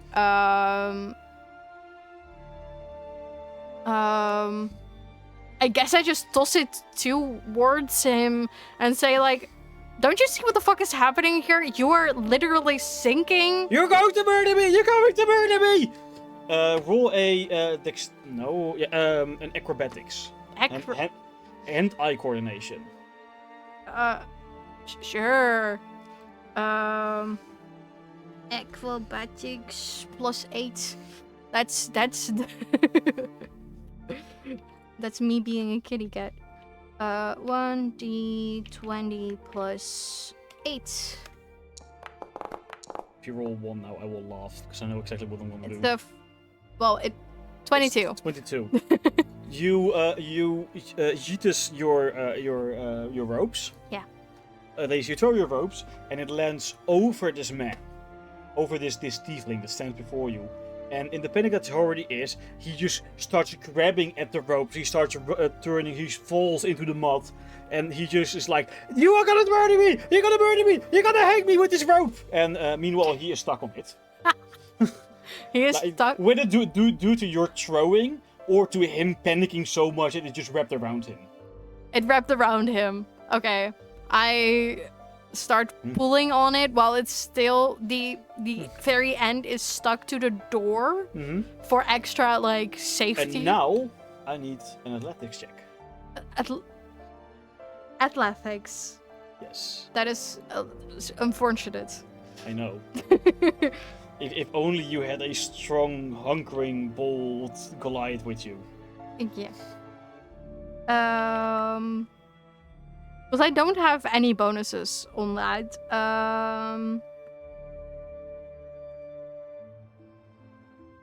Just so that we're clear, the rope is still stuck to the door. Whatever happens, even if I faceplant, it is still stuck to the door. The door just suddenly stands up and walks away. Yeah. Oh, that's not bad. 15. 15.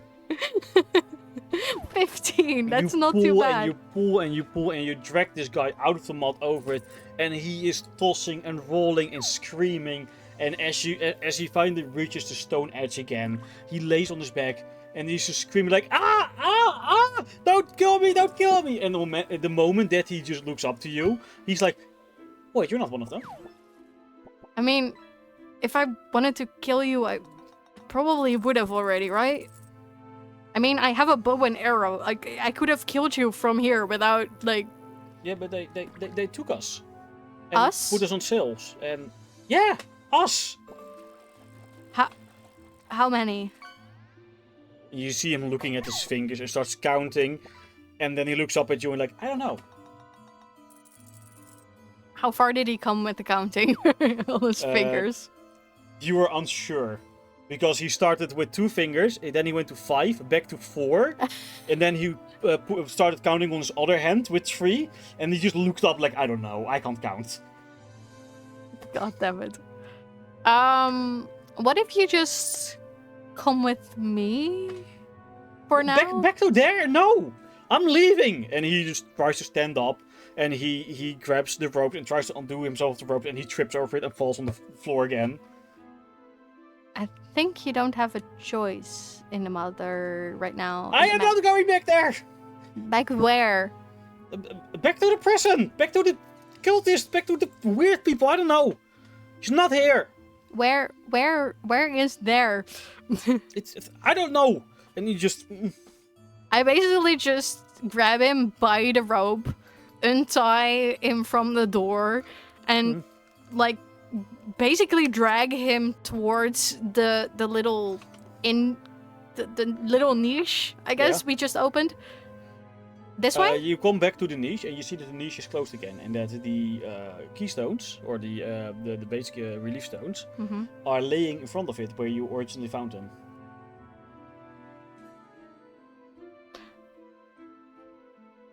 Through here, and I basically put the rocks in there again.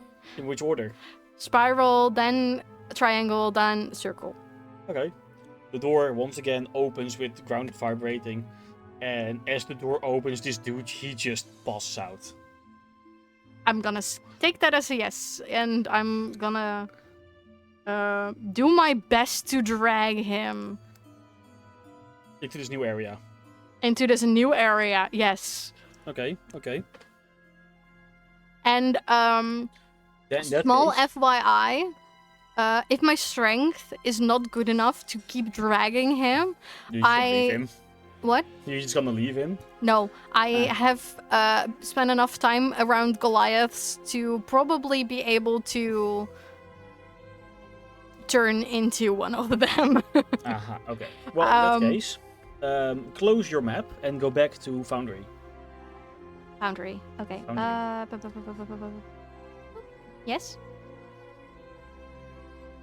So I was basically trying to say, like, I probably can turn into something that is stronger than I am.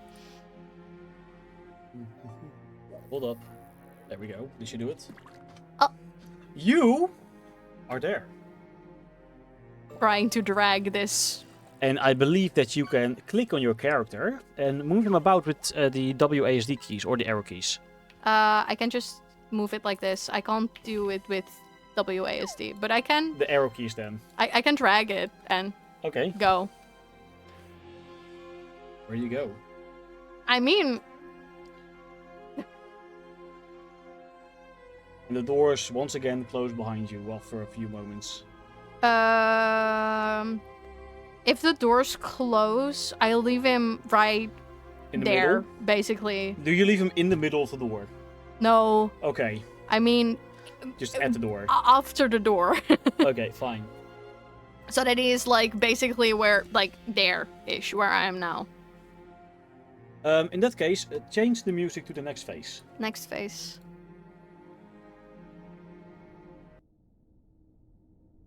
And you might want to put on the volume a little bit. It's a bit soft. There we go. The volume is voluming. Do you hear it? I mean, I hear it. I hope you guys hear it. I hope so too, because... That is kind of the point.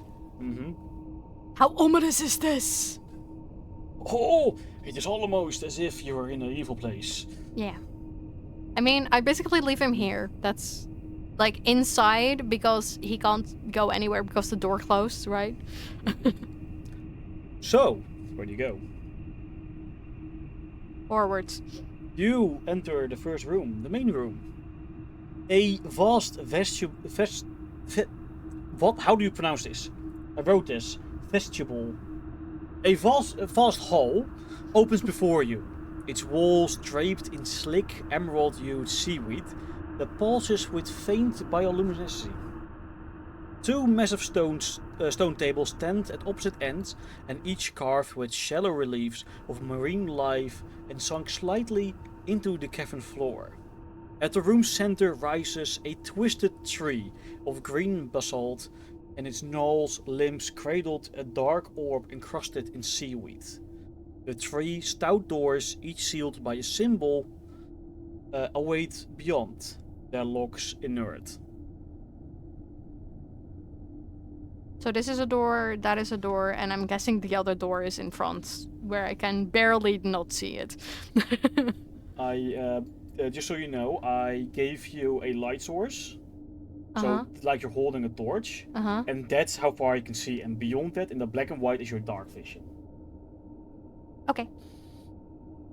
So I did actually set it up correctly. But that means that I technically can only see 2 doors. Yeah, but if you move forward, you can see 3. Yeah, but that's what I'm. That was what I was saying. Mm-hmm. I inspect the room. Are these symbols on the floor the same symbols as in the book? I'm sorry? There are symbols on the floor that I can Yeah. see, like Yep. big. Are Yeah. those the same as in the book? Yes, you do actually recognize some of them from the book. Okay, fun. Breeze goes and walks to a door. Oh, there's shells. Yes. Door. Can You I walk open? up to the door. The door you cannot open. You push and you pull, but it remains stuck in place. Don't click it, please. Because yes, in the game you can actually open it, but in the lore you can't. So don't.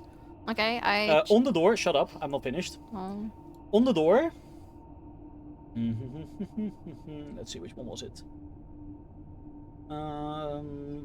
I wrote this down somewhere.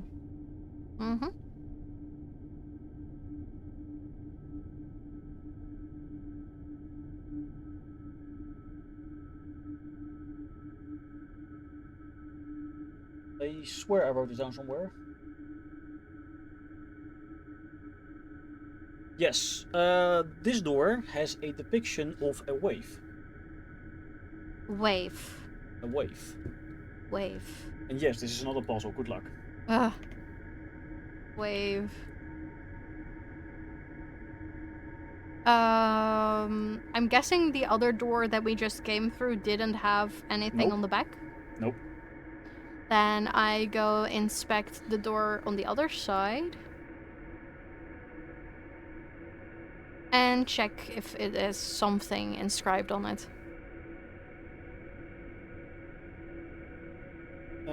Let me see.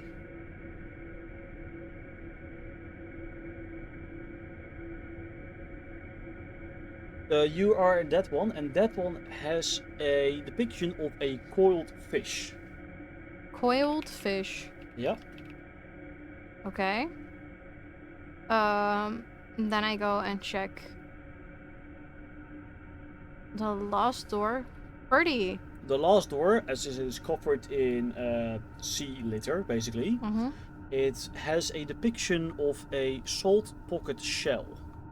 Salt pocket shell. Okay.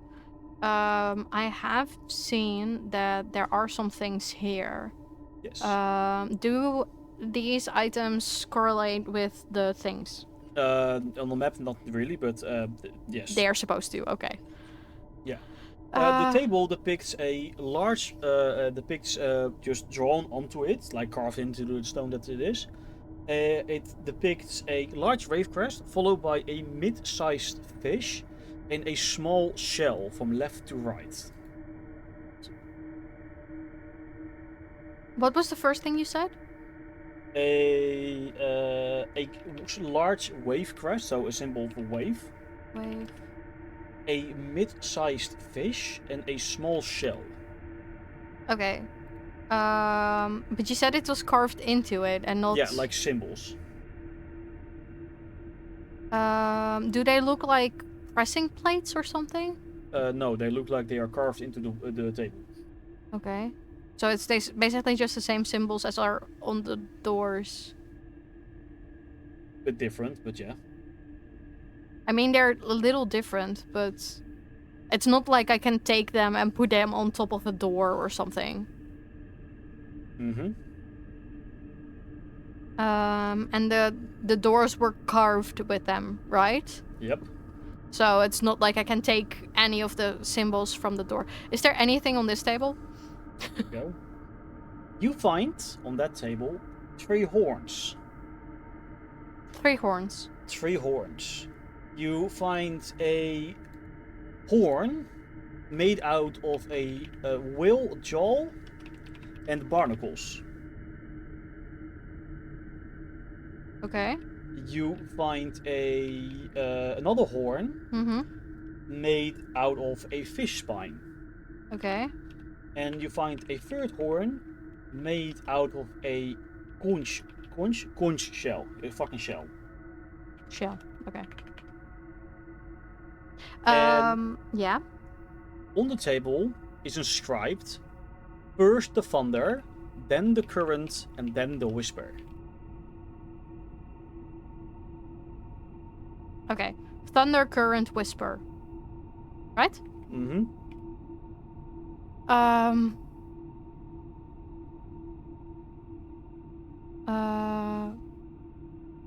I mean, we have a wave, a fish, and a shell. I...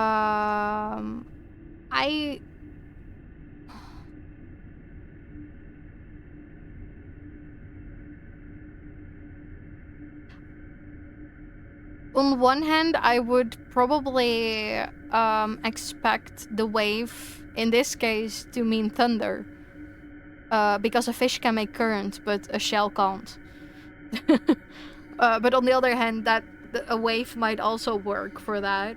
But then I don't know what the current would be. I'm guessing that the shell is the whisper. That's like the only thing that I know. Pretty sure. You have a lifeline. It's called your chat. Yeah, I am talking. You are allowed to use it. I'm talking aloud so that I can help. Can help.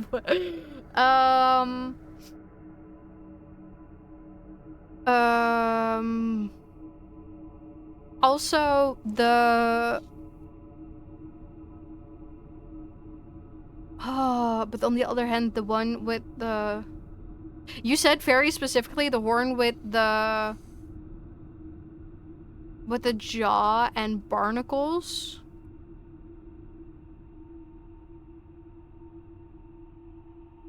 That feels like it should correlate with the one with the trash. I'm no help here. I missed 75% due to being dragged away. Okay, so to basically sum it up, we have 3 doors. We have a door with a wave on the left. We have one with a coiled fish on the right. One with a shell at the top. Up. Then we have on the left table some carvings. A wave, a fish, and a shell, basically. And then we have 3 horns. A horn from a whale jaw and barnacles. One with a fish spine and one made out of a specific type of shell. And it has inscribed first the thunder, then the current, and then the whisper, or something along those lines. That's the order, at least. So now the question is basically which word correlates with which, because the doors and the inscriptions correlate to each other. Same with the horns. The fish spine is definitely the fish, the shell is definitely the shell. That means that the whale jaw with the barnacles is left. That's at least what I'm thinking.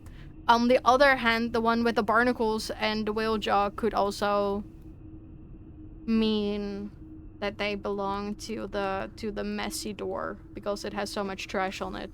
But that feels like thinking too far. Is there anything around the tree? Yes, there is. Besides the black orb above, you see an inscription that reads certain words, which I'm trying to find now in my notes. Yeah.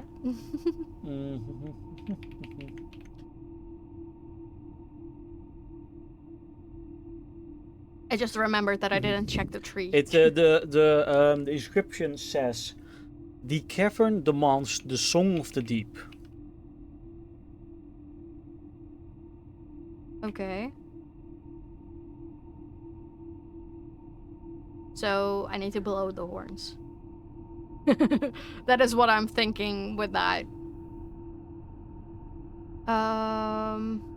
Is that all that it says, or is that what it says on this side? That's what it says. Okay. That's what it says.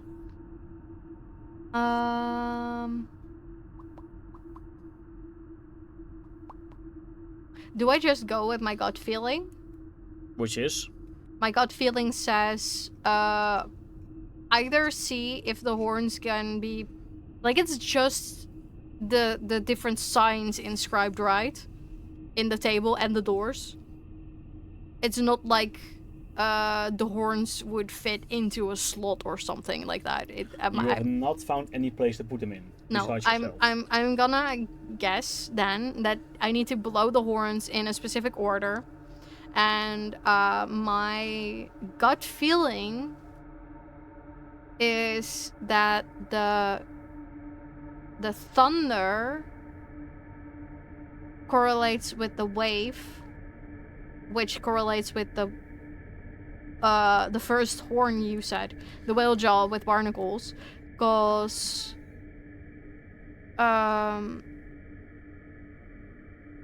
fish can make currents and shells don't do much. So I would guess that the shell is the whisper. So it would be whale jaw with barnacles, then the fish spine horn, then the horn with the shell. Or that is made out of shell or something, you know? Okay, so what do you do? I try to blow on the whale jaw and barnacles horn.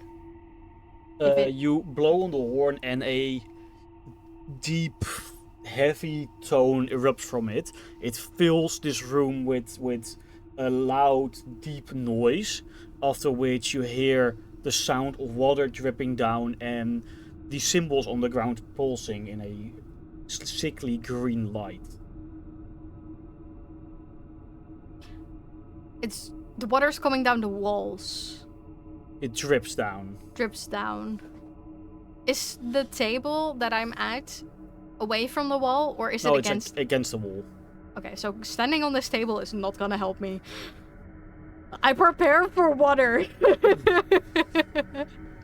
I blow the second horn, the horn with the fish spine, or made out of fish spine. You blow a second horn, and you hear a tone which is a mid-tone, basically. A normal tone, so to say. And after that noise fills this room, you see the symbols on the ground pulse again, and the dripping that you hear, dripping down the sides and the ceiling, starts to increase and starts to sound more like rain. Okay. Rain.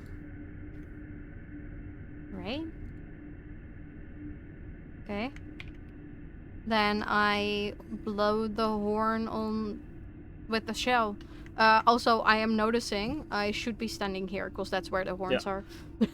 you blow the shell, the shell horn, and you hear a high-pitched noise that fills the room.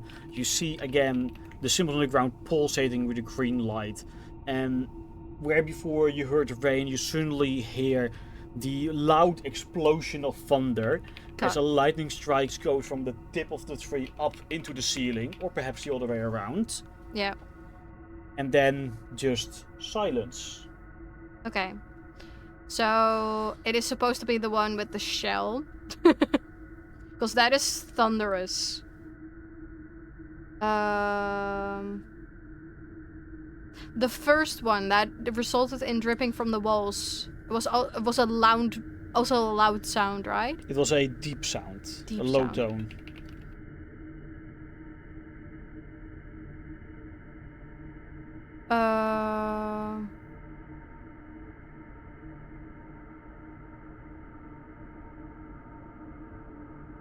So blowing them in this order didn't do anything, right? Apart from like the sound changing. I don't know. Have you checked?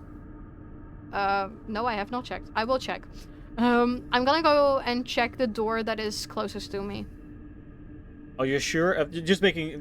Just for a moment for thinking. You're walking into a giant. You're alone. Starting off with it, you're alone.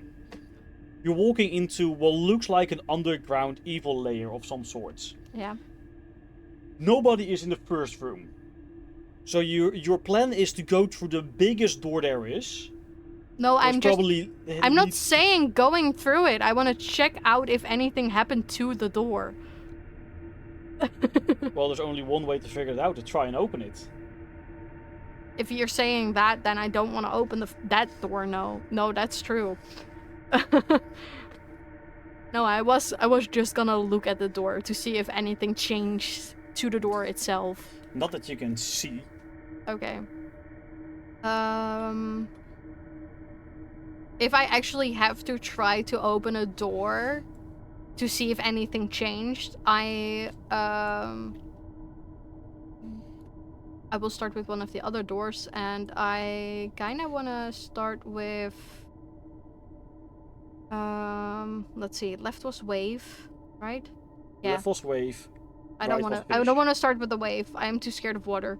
Let's let's see if I can open this one.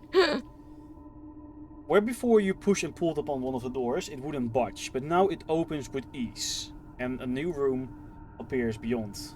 Okay. So I shouldn't doubt myself too much. Yeah. Let's see here. I could do that. A vast chamber stretches before you. Its six walls slick with damp and streaked with dark congealed blood. Bars line three sides, each cell yawning empty, as though its occupants were spirited away in the night. Broken shackles and tattered scraps of cloth litter the floor, crouching beneath your boots. Opposite this, Jesus, on the other side of the fucking cells, I can't say, stand three towering statues carved from an unearthly ocean green stone. The flanking figures loom in silent vigil, arms crossed or outstretched in supplication. Yes, that's the word. The central statue holds a shallow basin at its crest, a fountain spout shaped like a weeping face, its mouth forever dripping a thin stream of blood-tinted water into a scarred basin below. The air smells of iron and damp stone, and every drip echoes in the stillness, as if the chamber itself remembers the screams that once rang here. I go in to check it out a little bit more.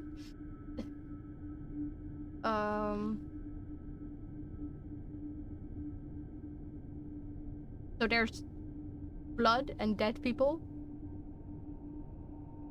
No, and there's no dead statues. people. No dead people? Nope. Just blood and shit and cloth and shoes and just remains, but no people. Okay. And 3 statues, you said. 3 statues, one on the left, one on the right, and one in the middle that acts as a fountain, which is dripping blood-filled water. Okay. Does it look like a ritual has taken place here or something? Because there are, like, you said, a lot of random shit.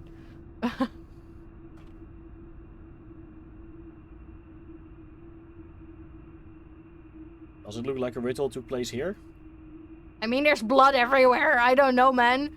There was a prison here, Prison. Okay. which the cells probably would have explained.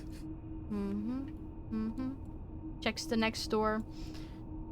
With a simple push, you push open the door, and a new room reveals itself beyond.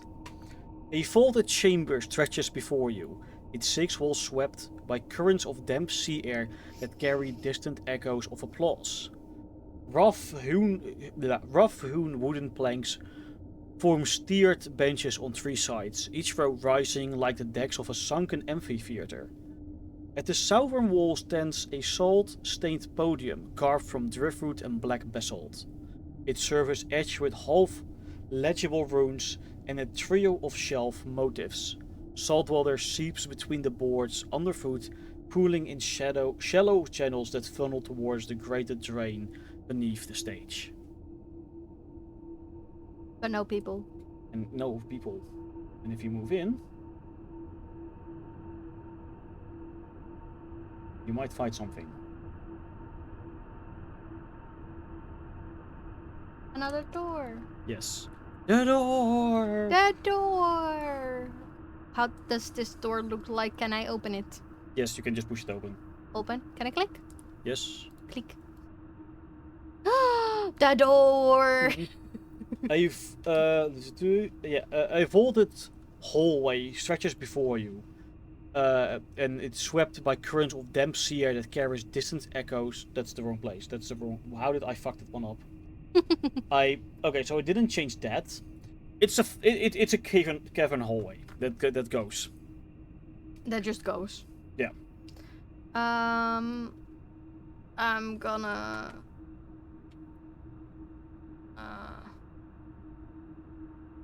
Does it go down or up? It goes down. Ooh. I want to go forward first. You move forward, and you hear the echoes of chanting. Of multiple voices chanting at the exact same time. Do I hear it from the front? You hear it echoing all around you. Okay, I keep walking forward. You walk. This also goes down. Mm-hmm. Oh. See a person. Okay, so you're looking into the next room? I mean, I literally... I did not have a choice here. Okay. It appeared. As you look down the stairs, a vault hall opens before you. Its 6 walls lined with wrought iron scourges, holding dripping torches whose flame dance against jagged stone. At the chamber's heart lies a vast pool of ink-black water, its surface unnaturally still, save for the occasional ripple that echoes like the breath of some slumbering leviathan. 8 robed figures stand beside around the pool's rim, their hoods drawn low and voices caught in muted chant. The air here feels thick and cold, as if the darkness itself presses in on every side. Patches of damp seaweed cling to the lower walls, rustling softly when a draught steers them, while a network of green glowing fungi traces faint runes near the ceiling. At the far edge of the pool, a high priest stands barefoot in the oily water, his robe soaked to the hem and his eyes fixed on a blackened reliquary floating just out of reach. In his hands, that's twice, lovely. Flickers of torchlight catch the rippling reflection of faces half hidden in shadow, and every drip of condensation from the cracked ceiling above seems to mark the passage of some relentless countdown. It is a place where the boundary between sea and stone, life and sacrifice, feels perilously thin, and where whatever waits beneath the surface could awaken any moment. They are chanting right before you, speaking in a tongue you do not understand. And then, out of nowhere, a slick tendril lashes out from the inky water, coiling around one of the cultist's ankles and yanking them into a churning spout of brine deep underneath the surface of the water. Fungal lights gutter as salty water sprays across the cavern floor, and you hear the cultist cry, "See beyond reason! Claim our innocent as your toll!" And this one disappears. It's the... Okay, can I actually see what... Can I... Am You I can allowed? right click and move. Yeah. Am I allowed? Yeah. Okay, so one was removed. It is the cultist itself that... Yeah, one of the cultists got grabbed and dragged down underneath the ceiling, underneath the whatever, There's only cultists in this room, right? for as far as you can see. Okay.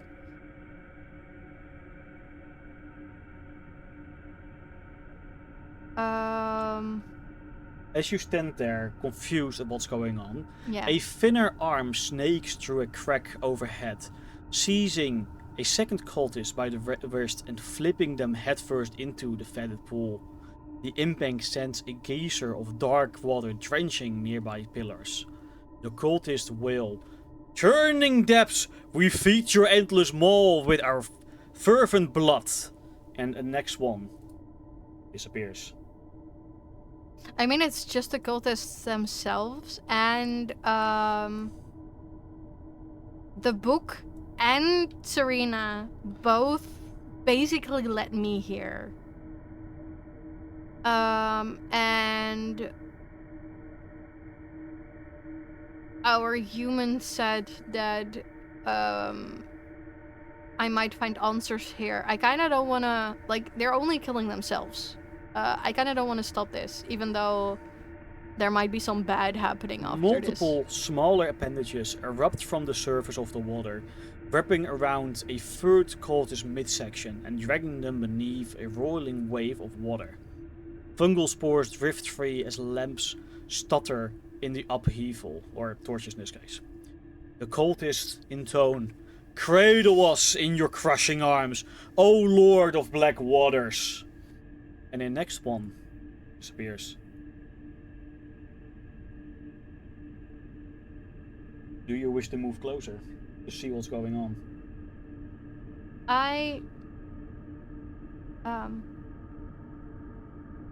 Yes and no, actually.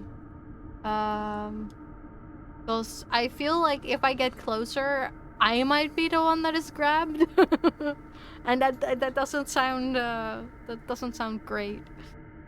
I mostly try to listen to what else they say.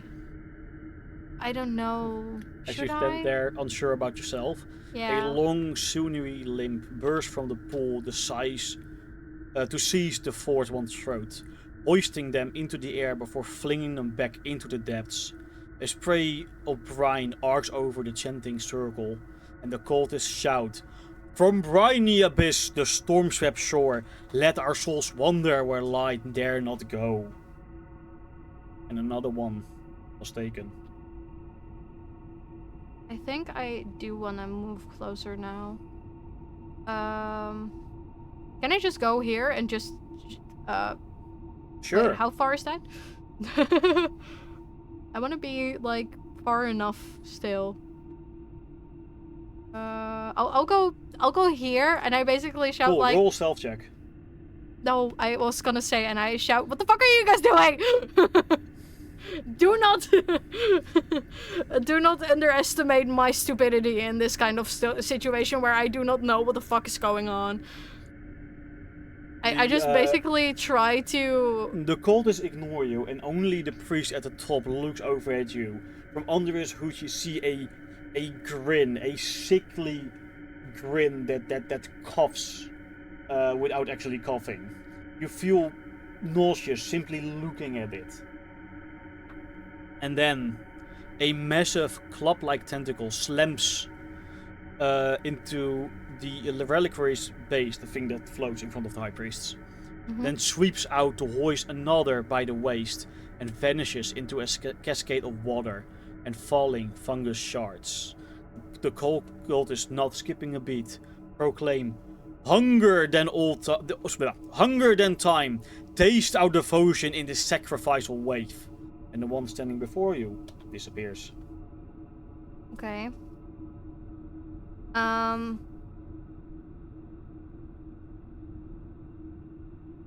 I shout I am very much towards the one that did look at me. I'm looking for answers. Is this where I can find them? And I know that he's not gonna I need stop you to roll a insight check. Yeah, I know that they will not... Actually, no, do a wisdom saving throw. Wisdom saving throw, okay. Yeah, a wisdom sure. saving throw. I am going to get my madness table out. Sure.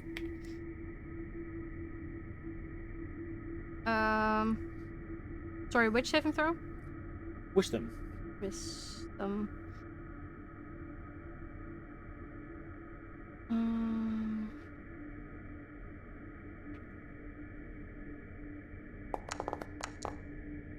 16.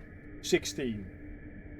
You feel a voice, unearthly, deep, ancient, speaking to you, not through sound, but through thought. And it simply says, "You have come to the right place."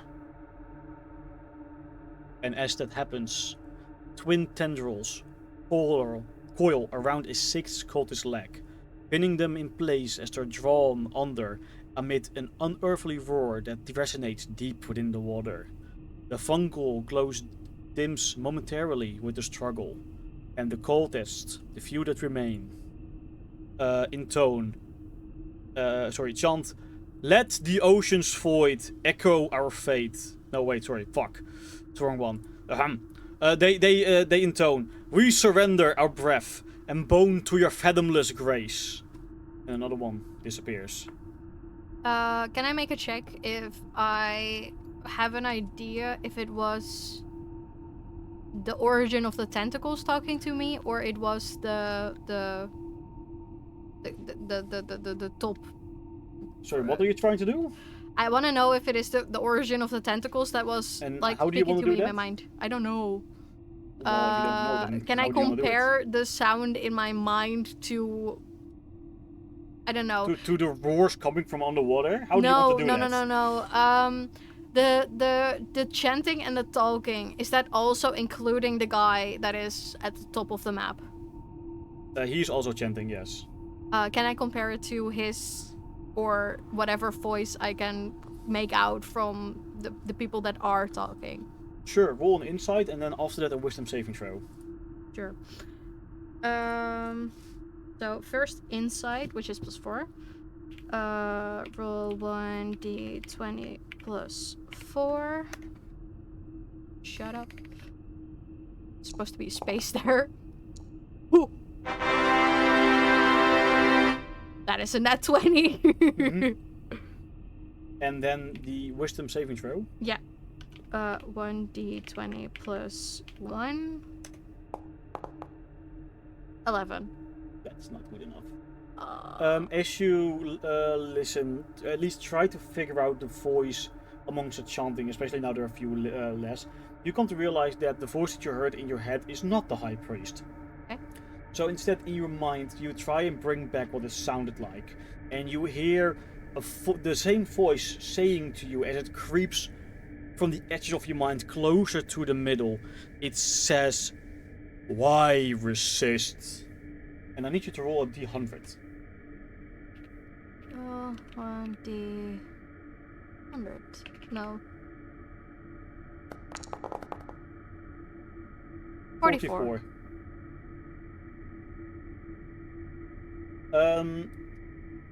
Even though your mind can think of words, even though your thought process can form words, the moment you try to speak out, it sounds like babbling. Am I having a stroke? It sounds like that, yes. It sounds like you're having a stroke and you're incapable of normal speech or spell casting. I mean, I'm not a spellcaster, that helps. As you begin to doubt yourself, as this darkness begins to creep into your mind. And the cultists continue. Mm-hmm. The water surges violently, surging up the pillar as a hulk of arms burst forth to seize the second to last by the shoulders. Their scream dissolves into a muffled gasp below the surface of the water as he is pulled under. The cultists, the two remaining, chant, "Let the ocean's void echo our fate as we sink beyond mortal sight." Okay. Can I check if my problems happened because I was trying to focus on what they were doing, or if it is because I am too close to what they are doing? It is because something is trying to enter your mind. Okay. Well, I mean, it has answers. It said that it has answers, right? Because by this point, Breeze is too focused on getting their answers to actually want to stop this. I just want my answers. I have dealt with very big demons. I have dealt with very big top-notch angels. I don't like the wet, but if something that in any possible form can be bad, knowing that Azanog wasn't that bad, even though he was one of the top demons and everything like that, that in my mind is saying I should let this play out as long as I can get my answers. I mean, we've already not helped enough with, like, gates of hell not opening. This should not hurt that much more. As you have your existential internal crisis, Mm-hmm. a whip-like appendage cracks across the cavern, snagging the last cultist's cloak and yanking them back with brutal force. They disappear in a whirl of brine and flickering fungal light, and the cultist that remain, or the high priest in this case, cries, "Depths uncharted, swallow our despair and rise with our sacrifice." Only the high priest remains. Okay.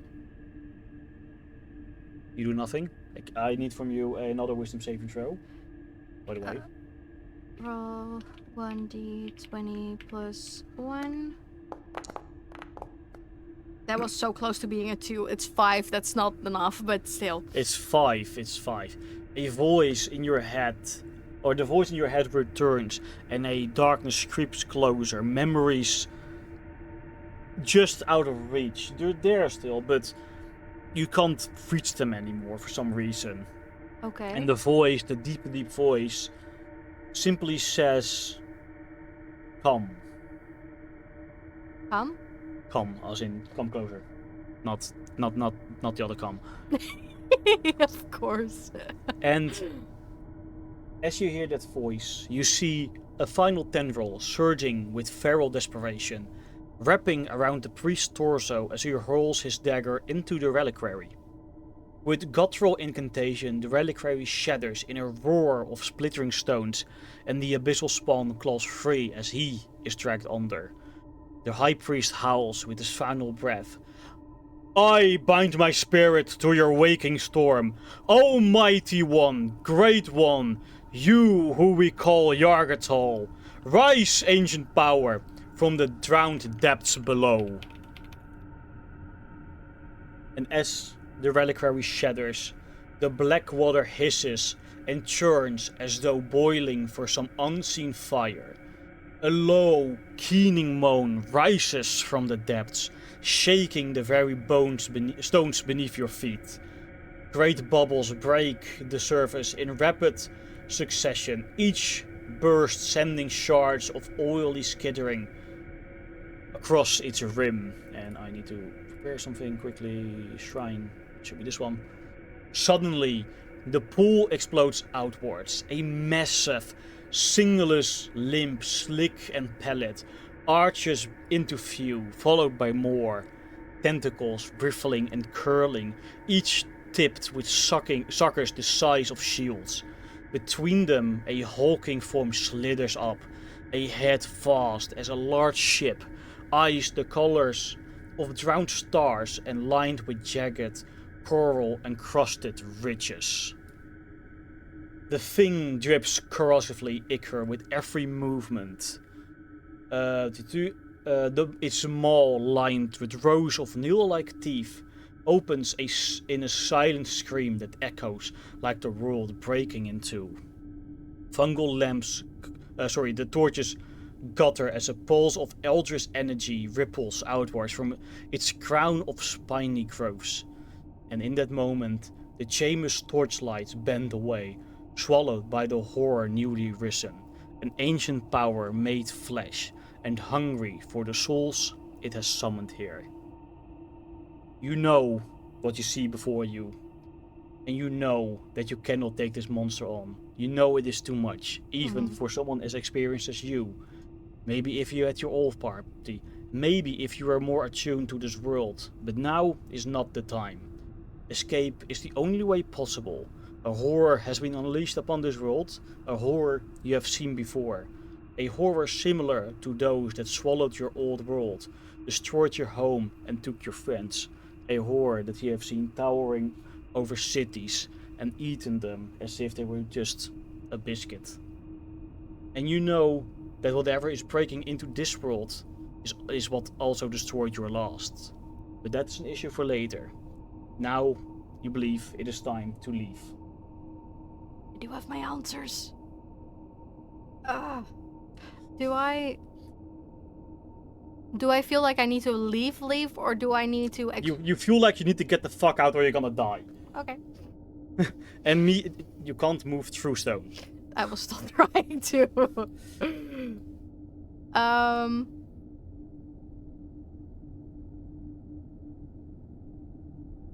And you make your mistake as you hear the riddling monstrosity in the room beyond, trying to claw free, trying to break free, trying to find itself back to the surface, but still, for now at least, being buried deep underground.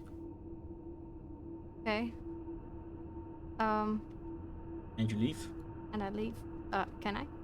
How do I? Like this. Oh, By the power of the DM. yeah, by the power of the DM, you return to Ravenous. Okay. And you leave. Can I check if I can speak again and reach my memories again, or if that was just... As you leave the cavern, you feel the darkness fading. Not fully, but more like it is still at the edge of your mind, but dormant. Okay.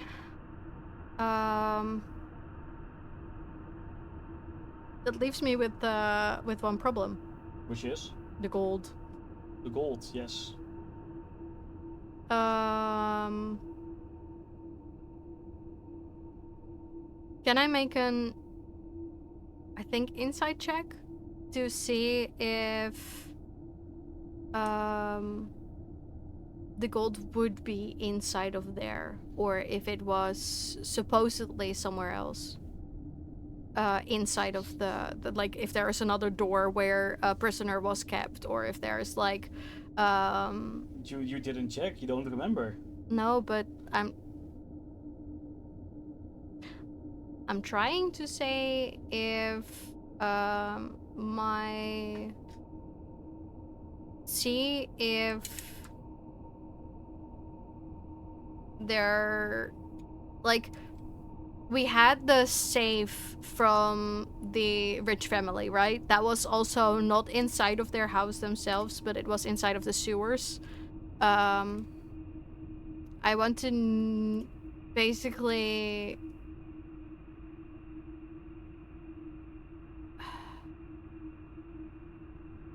The dark presence is gone, right? In my mind, or fading at least. It is dormant. Dormant. What I'm basically trying to say is, if that door that we found had a prisoner trapped somewhere, wouldn't it like be logical to say that there is also maybe, just like the other family did, like a safe somewhere else instead of like where they held the ritual itself?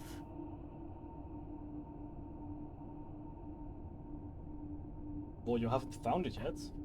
Yeah, that's why I'm saying, is it logical enough, or I'm asking, is it logical enough to keep looking through the Are you sewers? praying to your god to see if he can give you an answer? I'm trying to see if there is a check that I can do to see if this is like logical enough. So yes, I'm praying to the DM. Good job. The DM is telling you that you have missed your chance to find the gold. Okay. Okay. What about the guy you left at the entrance of the shrine? He's gone. You just left him, yes. I left him. That You're was like, nope, fuck this shit, I'm out. Yeah. Yeah.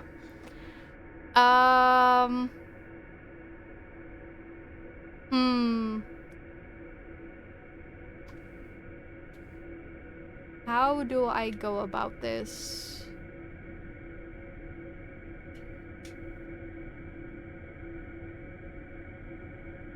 How bad of a problem would I have if I go back and just say, you can check anything of me, my bank, my boat, whatever. I do not have your gold, and I don't think we're gonna be able to get it back at this moment? Or do I just leave it and see if I can, at a later point, defeat this monstrosity that is currently still tucked away down below?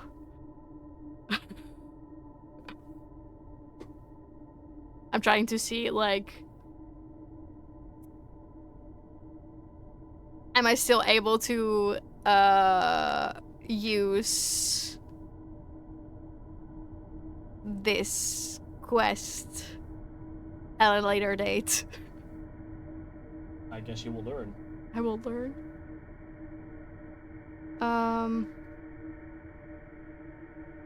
But that is Can what I- I have prepared for you for today. Oh, you went back to the adventure playlist? I am going back to the adventure playlist. You don't like this music? Not for when I'm trying to think. Because tomorrow my entire day will be filled with that music. I imagine. I can imagine. Holy fuck, dude.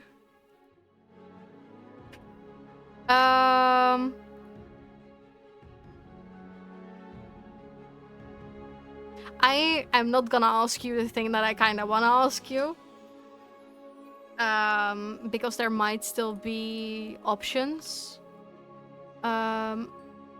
This basically only took me like a day or two, right? This was about a day, yeah. Yeah.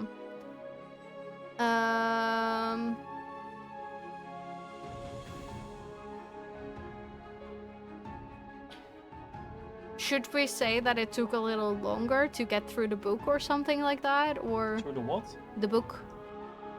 No, it took you about a day, this. Okay, but You we can have... use the remaining of the week to figure out how you're gonna crew your ship. Okay. In that case, that's fine. Did you already do the thing with the other party member that they Not wanted yet. to do? What? Not yet. Okay. Might have to do this evening. Okay. Maybe we can try to see if it is gonna take about the same time. Mm. But yeah, that will. But all that effort we put into barely stopping Yargatal wasted. That's why the name came in my mind. I was like, that sounds so familiar though, but I don't remember hearing it in my own sessions. What? No, that's true. It has not been mentioned yet. But what date is it now in the game? It's... Let me see. Where are my... We ended on Thursday, 59865. So it should be, if it is about a day, it is now 6. 6 what? 6-9.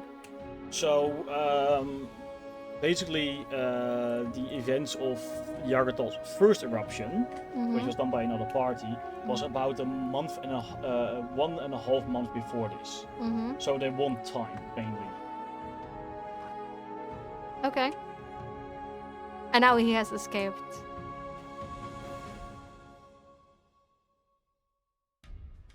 But at least I have my answer.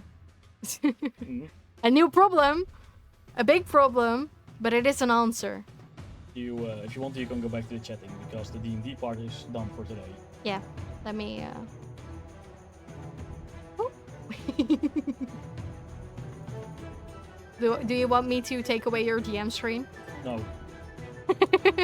Your DM screen is just supposed to Don't be think there. just how many things are trying to invade this world. You should stop thinking about how many. You should start thinking about why. Why are they invading this world? Yeah, I mean, my party was busy with trying to stop a family from opening gates to hell. And we have very specifically said, okay, we have done enough for this. We're out of here. This town is too political. It is too annoying. We have one of the biggest puzzle pieces. And we basically gave them to the people that will give this quest to another party. And that was enough for me. I was definitely done with that storyline. 865 years of no recorded wars. It's very important. Because you have a certain magical group that has a certain way of doing things. You don't know what I'm talking about, but it's all does. Okay, yeah, I was indeed like, what the fuck are you talking about? Because that does not sound familiar at all.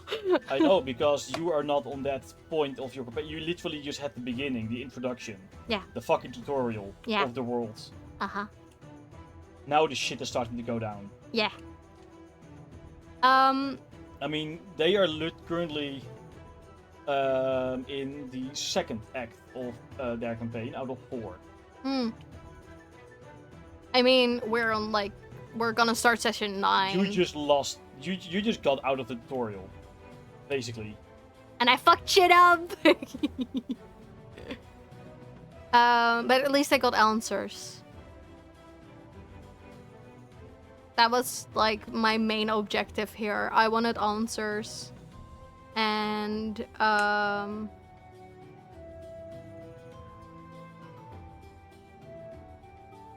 am...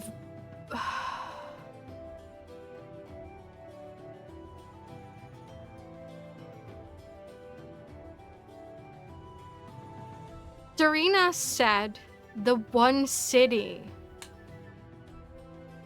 Specifically. Are there no more cities than that one city in Dorlane? Because we have been shown a map. I mean, I know, you just don't. No, but we have been shown a map. No, that was of Norelin, which is the halfling country. With plains and hills and food and happiness and currently war.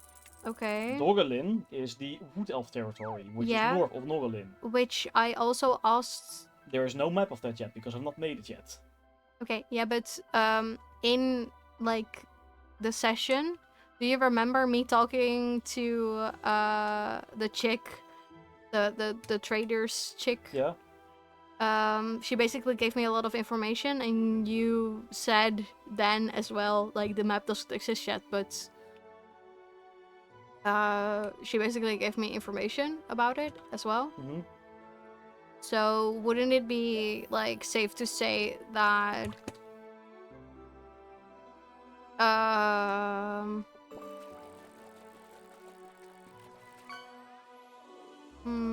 Actually, let me turn myself into my old self again.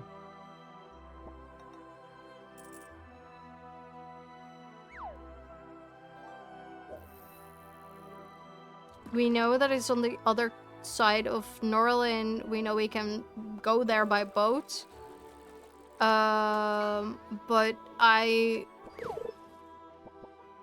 would imagine there also being a little more information there still that we need to figure out, I guess.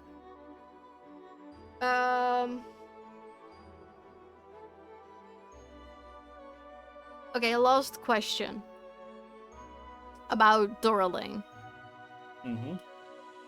Is there a library or a place here that might have more information about the Dorlane, which will help lead to a more specific point where Funus might be? Because after saying, like, the elves and the woods and the thing that is attacking them, the traders lady did help me with getting information, but apparently not enough information. Is this information found here, or do we have to find it there once we get there? I don't know yet. You don't know yet. Oh, that is such... Ugh. I guess I'll figure that out in the next session with the group. Mm-hmm. Okay. Then we have to figure out how we do the boat and such. Yep. Okay. And, we need to finish the boat. We need to finish the boat. Yes. But we still have, like, over We started the boat in a month and a November. half. But yeah, we definitely should finish that. But we have a month and a half, so there's enough time. Mm-hmm. Yeah, there was a little D&D test play to see how well it goes on Twitch and on streams. Mm-hmm.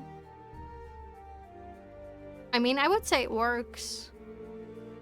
Right? How did you guys find it? How was it? What is your opinion? I mean, we just played 3 hours of D&D, just about, so. Yeah. I know it is chaotic. And I know that I basically brought the world a big danger. But I really needed to know. It was fun, but character knowledge has me dreading what's happening next. I mean, yeah. I can totally understand that. Because I have, like, me personally and my character both have no idea, apart from apparently this is the thing that ate my world. Also, I am now indeed wondering, why are both the gates of hell trying to open? Why is this world-ending thing here? Why is there a big ancient lesion trying to eat my old party member? The fuck is happening? You're... Okay.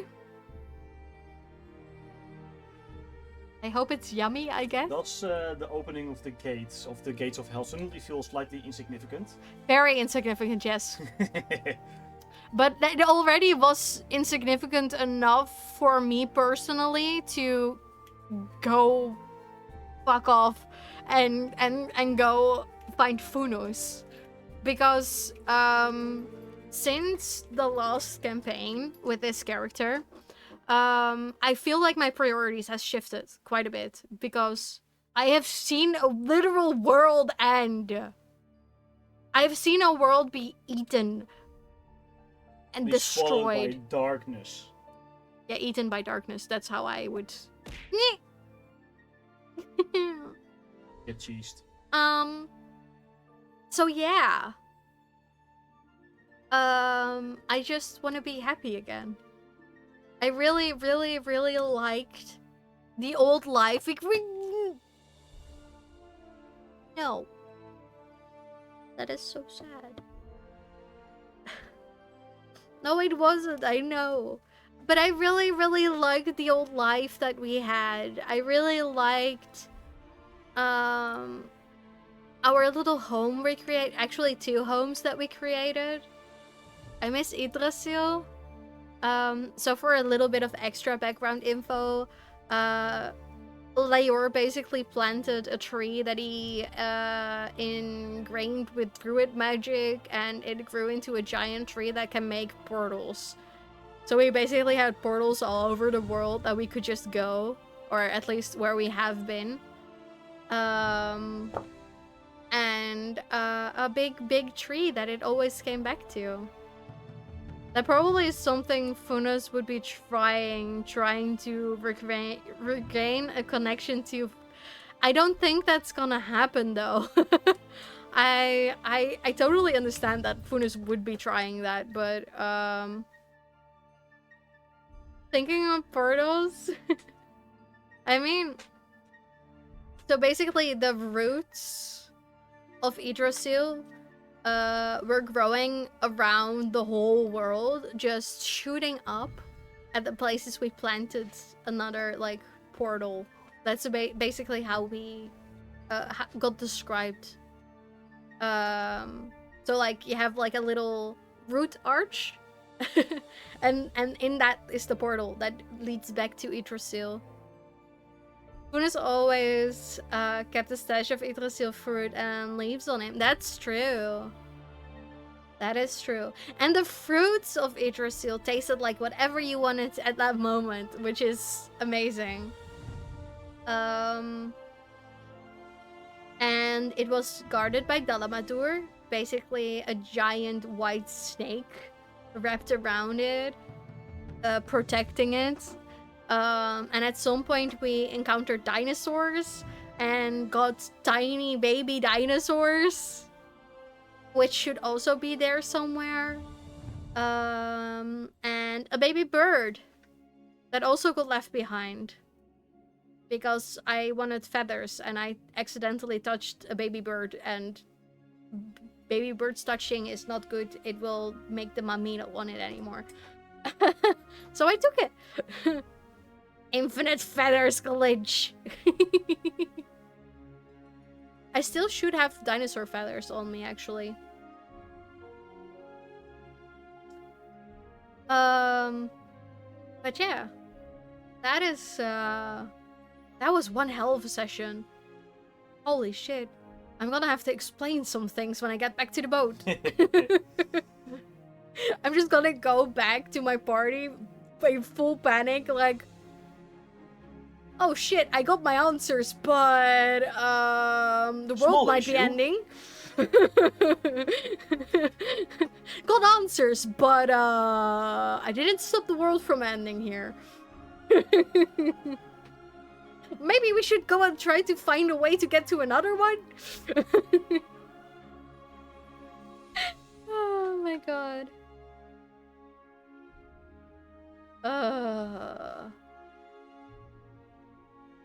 Yeah, that's interesting. Scary, but interesting. It's almost 5.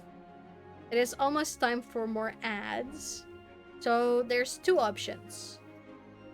We go and raid into someone and stop the stream right here, or we wait until after the ads. Go chat for a little more, and then after that go and make dinner, and then go to a party. Either my party will learn about Yargatal when shit goes sideways, or we'll get a heads up from our Warlock's patron, is my guess.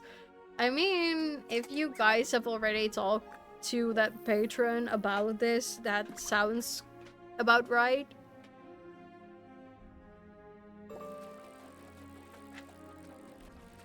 But also, we also have the quest of the Gates of Hell opening, so that also needs to be taken care of by somebody at some point. Aside from that, there's an ancient legend that still needs to be taken care of. Also, my spouse back. Yay! Well, the thing is, you hope it's just an ancient legend. Oh yeah, that's a thing. That's definitely a thing.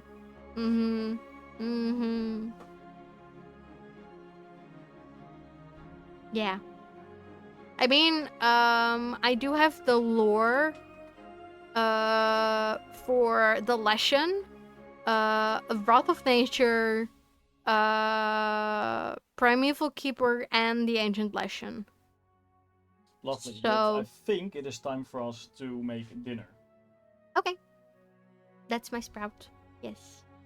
That's what I was asking before as well. Like, do you want to keep chatting, or do you want me to raid to someone? But I'm taking that as I am gonna go and look if I can find a place to go raid to. Let's see.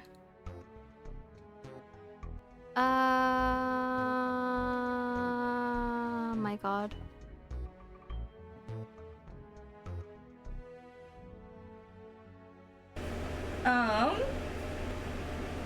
That is so loud. You know what? Because I have you with me. Let's Go see. necromancer.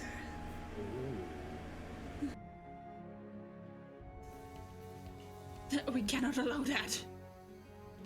I don't have that many How people should I ever live. experience anything interesting if I don't leave? My Which living is sad. So what, room. are, Don't you Um, contradict yourself? What did you Wolfie? say? what are you going to do? I think I am Chill gonna at go home. and raid Rocky Reiki. Who is making some art. Because otherwise I just don't know. Play some We're getting my Honkai audio? Star Rail. What do you mean? Honkai don't know, Star man. Rail? What do you mean? What do you mean by my audio? Feel like festival, by the way. Hell yeah. Oh, the browser, of course. Do I'm it. so Go fucking sorry. festival. I am so used to not having the music on my browser. I need a third browser, I guess. That's what this is saying. I need a third browser so that I can have my music on another fucking place and not disrupt anything. But thank you so much for the heads up. I will, we're going to Rocky. And, yeah. Let's do it. Thank you guys so much for having fun with us. I really hope you guys enjoyed it. Who knows, maybe there will be more like this. Well, at least there is gonna be at least one sussy session as well on the other side. But, yeah. You know. Again, thank you guys so much for being here. I had so much fun. Thank you so much, Duncan, for DMing on here. I know it's a lot of work. I hope you didn't mind the extra work for making it live as well. And, yeah, that's right. Bye, everyone. I will be live again tomorrow on the blue side, and you'll have to wait for tomorrow for the full schedule for next week. Just know that there will at least be Temtem on Wednesday and something on Friday with Duncan probably. So we'll probably have some fun. So that's that. Thank you guys again, and bye bye. Bye bye.